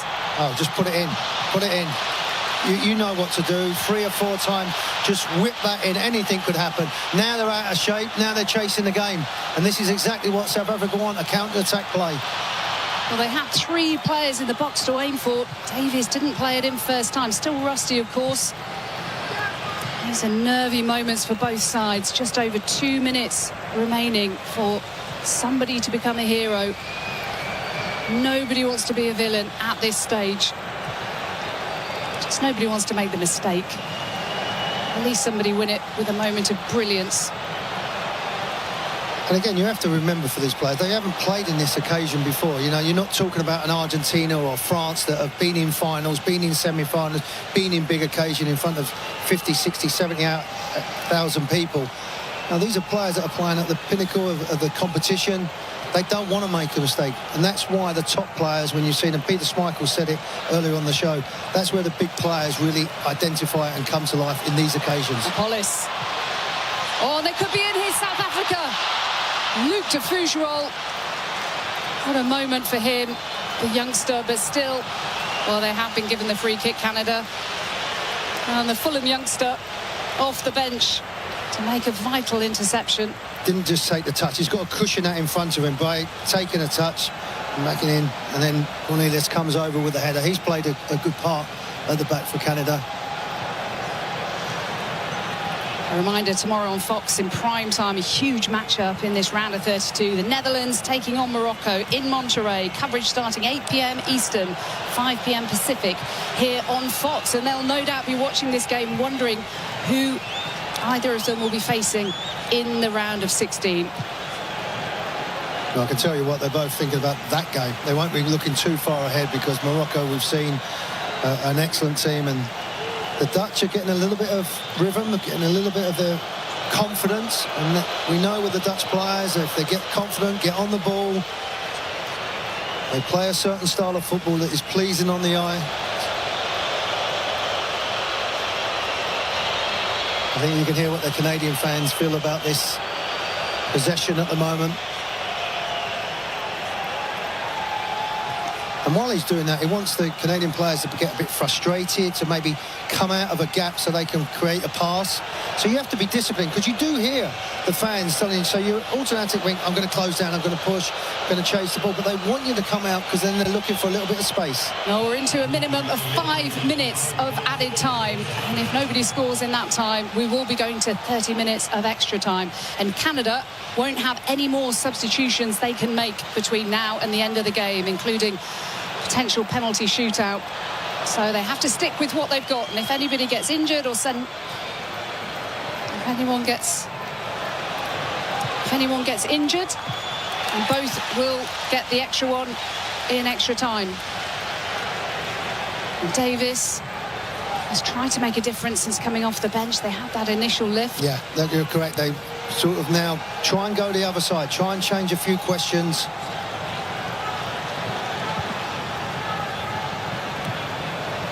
Fougerolles. Now this would be a lovely time to score a goal if you're Canadian. Schaffelberg, away by Ocon, on the strike from Eustachio!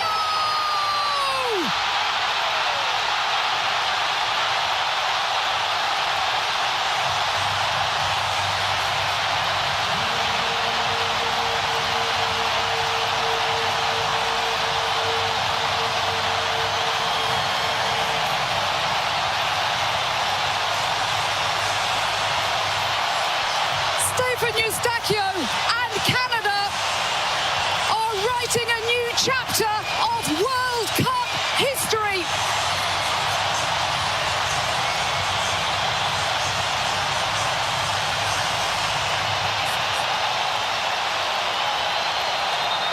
We asked for a moment of brilliance, a delivery played in, and then it's panic station. They head the ball away. You should never had it back into the danger. Wonderful touch from the LAFC player. Technique, the balance, the accuracy, that little bounce as well gives Williams no chance in goal. What a moment for Canada. They had to leave Vancouver. Their supporters are here in their droves. But remember yesterday. Remember that game yesterday. It's not over till the whistle is blown. It is far, far from over. Extraordinary game between Algeria and Austria. Those two late goals. Austria eventually going through. We know who's seen enough football in our time. Exactly, You've played plenty at the highest level to know there are still moments. There will still be time in stoppage time. South Africa have defended so stoutly until that moment, but it only takes one moment either way. But you can't head it back into danger. If anything, head it away. Ooh, wow. It's managing the game now. Don't give cheap free kicks away. Keep the ball. You don't need to get another one. Stacchio over the top for Promise David. And they're so eager to finish this off as Mbakazi brings it away. He's been excellent at the back. I said about him taking the chance, but hey, his performance has been phenomenal.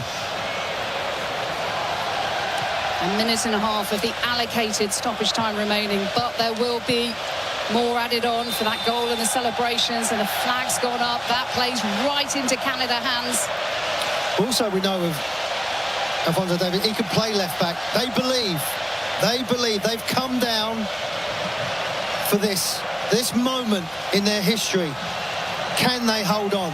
Can they have the opportunity to go through? I know how you feel, my friend. I tell you who was in the middle of that as well? Kone. He got off the bench. He hobbled off the bench and he was in with that lot. Broke his leg against Qatar, and he's been their inspiration. He's been someone they can rally around, and been in that change room, been in the hotel with them. Canada would love to just keep the ball up this end of the field, ideally have a little bit of possession, eat up those precious, valuable seconds. South Africa launching it with Mbakazi, who has been excellent. What a ball, what a pass. They've only scored one goal from open play in this entire tournament. There was one penalty against Czechia, Maseko against South Korea. I just see the referee holding up a finger saying 1 minute. There's 1 minute to go in this game. The referee just put his finger up. Well, it only takes a moment. Mbakazi, who's been brilliant at the back, and now he's looking to keep them in this tournament. Sithole. He's been excellent. Schaffelberg with a really important touch just to hold up Sithole. Now what has South Africa got? There's so little time left. We're in stoppage time at the end of stoppage time. At the end of this last 32 match. Apollis away by Cornelius. Just run with it or play it, one or the other. That's exactly where Canada need it. Cornelius has been phenomenal at the back. The bench is about to erupt. The stadium is about to erupt. Everybody is on their feet. The red shirts, the maple leaves. Is there one last moment? Crepeau! Safe hands.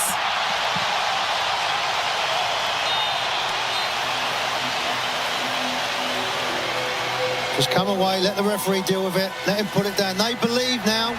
They believe, all their fans to that right-hand side, they believe they've got that perfect scenario, that goal, the clean sheet. Go on, Jesse, go and enjoy it. We've seen rankings go out the window in this tournament. Canada at 30, South Africa at 60. Their head coach said, we will go there, we will win. South Africa has been loving every moment of this tournament against the odds in the final game, beating South Korea. But it is Canada who are through to the last 16 of the FIFA World Cup for the very first time.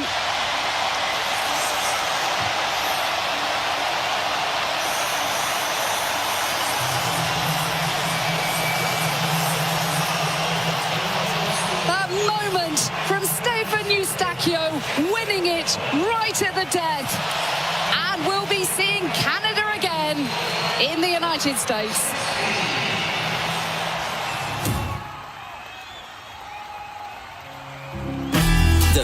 Unlock the savings at Boost Mobile and save up to $600 a year. I've been scouting these big carriers for a minute now, and I've seen them pull the same play 1,000 times. They promise you the world, then hit you with a price hike right when the game gets tight. But Boost Mobile, their $25 a month unlimited wireless plan is the most consistent player on the floor. No contracts, no price hikes. Unlock the savings today at boostmobile.com/unlock. Based on average annual single line payment of AT&T, Verizon, and T-Mobile customers compared to 12 months of the Boost Mobile unlimited wireless plan as of January 2026. For full offer details, visit boostmobile.com. For adults with Crohn's disease or ulcerative colitis symptoms, every choice matters. Tremfya offers self-injection or intravenous infusion from the start. Tremfya is administered as injections under the skin or infusions through a vein every 4 weeks, followed by injections under the skin every 4 or 8 weeks. If your doctor decides that you can self-inject Tremfya, proper training is required.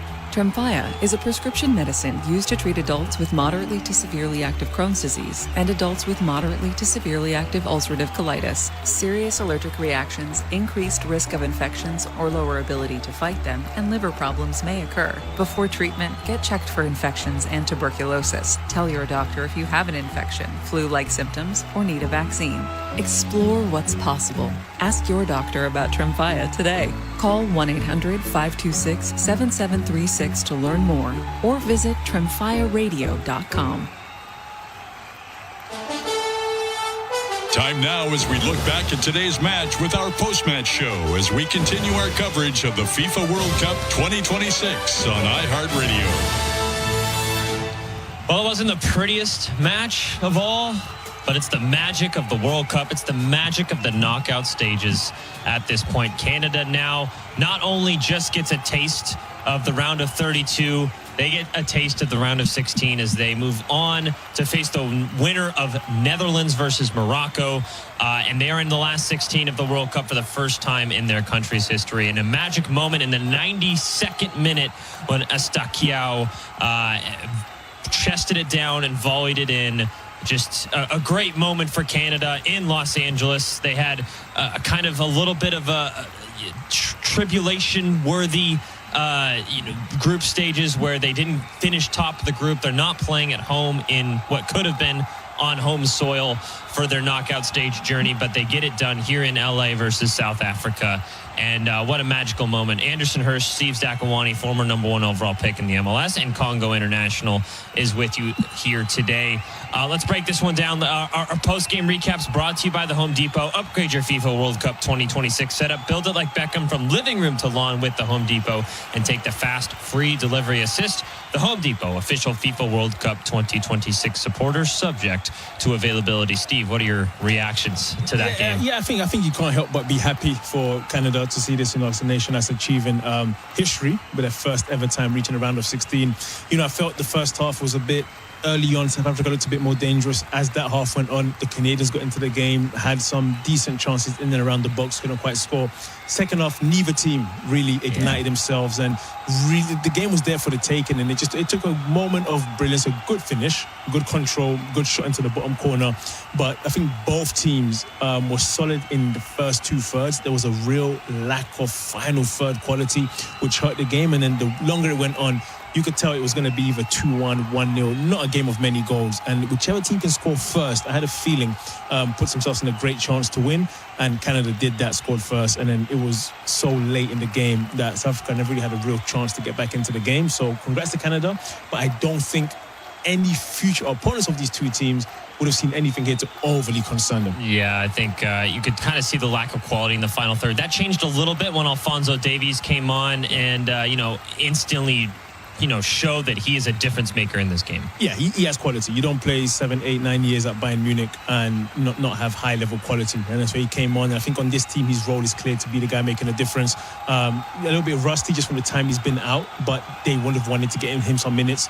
Now he's a real contender to probably get into the lineup. If not, from the start. Maybe he comes in at halftime, but he can play many more minutes. He got through this okay. It seems like brings a different dimension. I know has seen football at the highest level day in, day out, and so just his reactions, where he stands, his positioning, decision making, all those things make a big difference at the highest level. And so for Canada, he's coming back at just about the right time.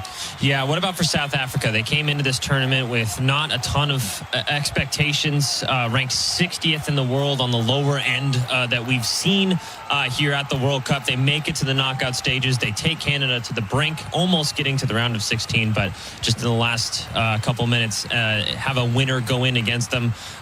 They can hold their head high. They have a young team, a lot of guys that are still up and coming into this in this World Cup. Yeah, but I think they also will be disappointed. Just sort of fact of, listen, the first game saw them play against Mexico. The stage seemed too bright for them. They recovered against Czechia and then, of course, beat South Korea.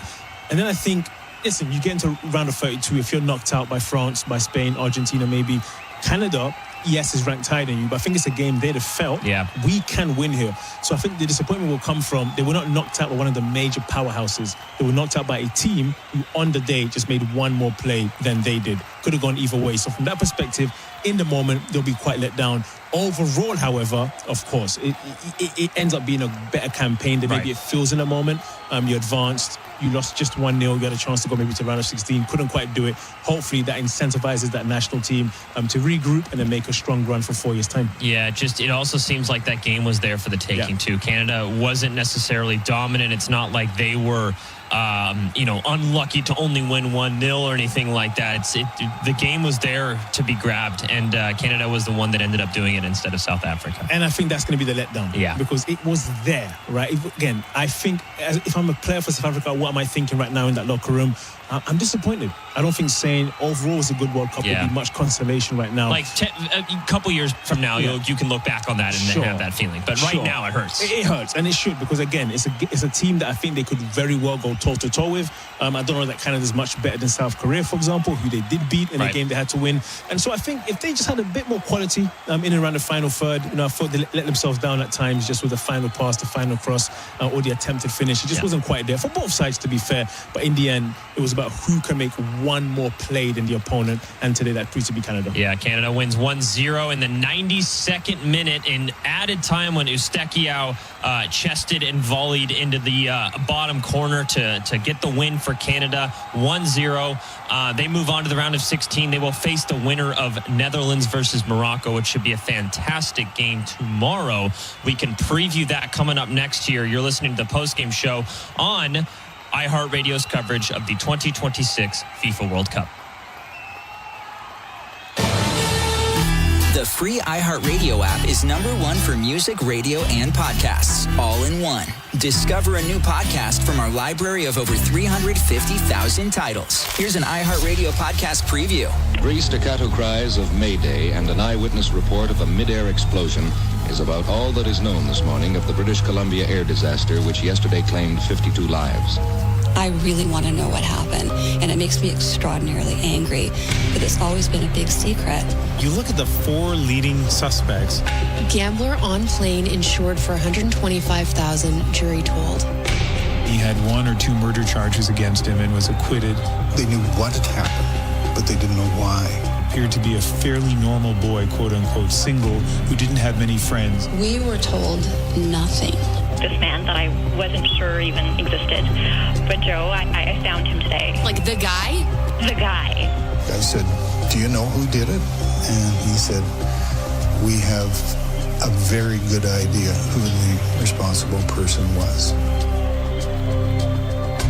From CBC Podcasts and CBC's The National, hosted by me, Ian Hannamansing, and Johanna Wagstaff. Investigating the largest unsolved mass murder in Canada. Canadian Pacific Flight 21. This was not an accident. This was pure murder. Uncover Season 2, Bomb on Board.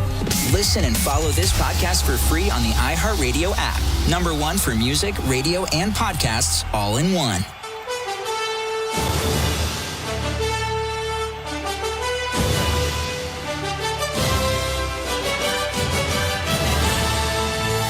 Welcome back to iHeartRadio's coverage of the 2026 FIFA World Cup. Anderson Hurst is Steve Zakawani with you.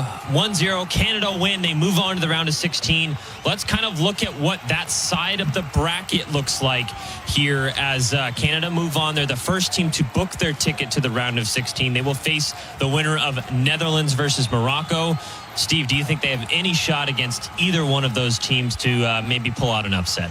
You know, it's the World Cup, it's knockout football, and you always can have a chance, absolutely. I think the gulf in quality is such that Morocco or the Netherlands would both have to be quite off for that to happen. I think the Netherlands, listen, they found their groove, man. A 5-1 win and then a 3-1 win to end the group. That's 8 goals in the 2 games, 10 overall in the group. That's a firepower team, and neither of these teams today, let's talk about Canada, who are going through and will put under real consistent pressure, which both Morocco and the Netherlands will be able to do. I think the gulf is just a bit too big. You never know, but I don't think Netherlands or Morocco will be too concerned in thinking we can't get to the quarterfinals, because now I think, hey, win round of 32 against a stronger game. Round of 16, as long as we're anywhere near our level, we should win. And then we have the quarterfinals in it. Yeah, who knows what can happen? Yeah. Thinking about that game tomorrow, Netherlands versus Morocco, let's preview that. Who do you think has the edge in that one? I think it's one of the better matchups in this round of 32. Who's going to come out on top and have the right to play Canada in the round of 16? Yeah, I think, I mean, and it's a slightest of edges. I think it goes to the Netherlands, just the amount of goals they've scored. They've scored 10 goals in the group stage. And I think playing Japan in that opening game, I think, woke them up to like a real test right away, because Japan is very good. They are good. It's the same for Morocco, who played Brazil in the first game. So these teams have both been battle tested. I think it will come down to very small details. I would lean slight edge before kickoff to the Netherlands, just because I think they have more goals in their game. But Morocco's fantastic, and I would not be surprised to see them pull up more than just a fight. Yeah, I think, they're kind of starting to show that their semifinal run in 2022 was not just a fluke. They mean business here. I think they still somehow surprised a lot of people, even though, if you listen to a lot of the coverage around the World Cup, everyone was saying this Morocco team is really, really good. Watch out for them. I think they can do some damage against this Netherlands team, but you never know what can happen. Yeah, and I think so. I think, of the 10 African teams that qualified, 9 made it through. So it's great for the whole region. And I think this is the best African team. Yeah. I think, Senegal's close. They're quite close. Ivory Coast have some things they can do. I'd like to think the Congo can do some stuff. Yeah. But Morocco is the clear for me in terms of they can compete against the very best teams in the world. I was fortunate to be at the last World Cup and watch them in person, and it was just a really good team then. I think they've not gone any worse now. Yeah. And they're going to cause Netherlands all kinds of problems. I think with Morocco, they're not afraid to go toe-to-toe. They'll play their game. And obviously, Hakimi is the one that we know, so influential for that team, attacking down the right-hand side. Netherlands maybe a slight edge, but it's 2 very good teams. Yeah, let's look at the other 2 games tomorrow. Obviously, Netherlands-Morocco is the late one. We got Brazil-Japan in the morning. I think that's a sneaky good game. What do you say about that one? I mean, I can't pick between Netherlands-Morocco or Brazil-Japan for game of the round. This is 2 good teams too. Japan is so efficient, so clean. They're very technical. Yeah, and the way they play, they're going to cause anybody problems. Brazil's Brazil. We've been asking for a long time for that Jogo Bonito, Samba style to come back. We've seen glimpses. Vinny's been really good. I think we talked about the other big players, Harry Kane, Haaland, Mbappe, Dembele, Messi. Vinny put his name there too, because he's got 4 goals as well. He's there. And listen, who knows how fit Neymar is, and I think he's someone who maybe right now is coming off the bench for them. But a player with his quality, if you think about the last 10 years of football, Neymar's very much up there. If he can give you 15, 20 minutes or anywhere near his best, that's such a massive plus off the bench. Yeah, I think Mateus Cunha coming on for them has made a huge difference, because he didn't start in the first game. He started in the last 2 games, and they looked like a completely different team. So I would think that Brazil might move through there, but it's just 2 totally different ways of playing, right? You have the very disciplined, team-oriented approach, solid defending. And you're still going to have some quality going forward, obviously, with Japan. But Brazil, it's all about freedom. It's all about kind of showcasing the personality on that team. And then the second game, Germany-Paraguay. U.S. obviously faced Paraguay in their first game and made quick work of them. But Paraguay in their next 2 games kind of bounced back a little bit. So what kind of matchup are we going to see there? Will Germany be tested at all? You got to think the Germans are heavy favourites, and I think rightfully so. I know they lost to Ecuador, but it was a foregone conclusion for them that they were already through. I think no matter how good you are as a team, you probably your your intensity might drop a bit more against a very desperate team, which Ecuador were the more desperate of the two. I think Germany's back to base, back to reset now. And again, it's one of those things where the golfing class we know is there. Yeah. It's can you show up on the day and can you do it? And I think look through this German team. It's a bunch of people that have been at the top for a very long time. Don't think it's the best German team of the last 10, 15 years, but it's a very good German team and just has probably a little too much experience, a little too much quality to allow Paraguay to have any real chance. But Paraguay have improved as the tournament's gone on. I just think this is too soon. Yeah, I think I'm with you. It should be a fun day tomorrow. Some fantastic games. Our next World Cup broadcast with pregame, halftime, and postgame coverage comes your way Wednesday when the United States look to continue their World Cup journey against Bosnia and Herzegovina with pregame starting at 4:30 p.m. Pacific time, 7:30 p.m. Eastern time, and you can find this match and every match on the iHeartRadio app. That'll do it for here. Huge thank you to our technical director and producer extraordinaire, Travis Moger, for keeping us on the rails here in our Seattle studios. For Steve Zakawani, I'm Anderson Hurst saying goodbye, and thanks for listening. The final score today in Los Angeles, it is Canada 1 and South Africa 0. Canada moves on to the round of 16. You have been listening to the 2026 FIFA World Cup on iHeartRadio. What I know about courage, I learned.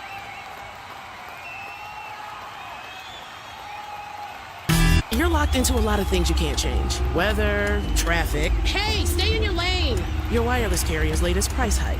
But you can unlock a better way. Unlock the savings at Boost Mobile and save up to $600 a year. Switch to the $25 a month unlimited wireless plan. No contracts, no price hikes, and you keep your phone. Stop being locked into their games. Unlock the savings at boostmobile.com/unlock. Based on average annual single line of payment of AT&T, Verizon, and T-Mobile customers compared to 12 months on the Boost Mobile unlimited wireless plan as of January 2026. For full offer details, visit boostmobile.com. Did you know not all batteries are the same? For example, only Duracell batteries are built different with Power Boost ingredients. And Duracell are the only batteries that make this sound every time you say Power Boost ingredients. See? Duracell batteries with Power Boost ingredients. You try. Told ya. Duracell batteries are built different with Power Boost ingredients. And they're built right here in the USA with US and global parts. 26 on iHeartRadio. All rights to this broadcast are reserved. Any rebroadcast, retransmission, or account of this game without the express written consent of iHeartRadio, Fox, and FIFA is strictly prohibited. Thank you for listening to FIFA World Cup 2026 on the iHeartRadio network. And you can hear all Fox's broadcasts of FIFA World Cup 2026 matches live on the World Cup channel on the iHeartRadio app.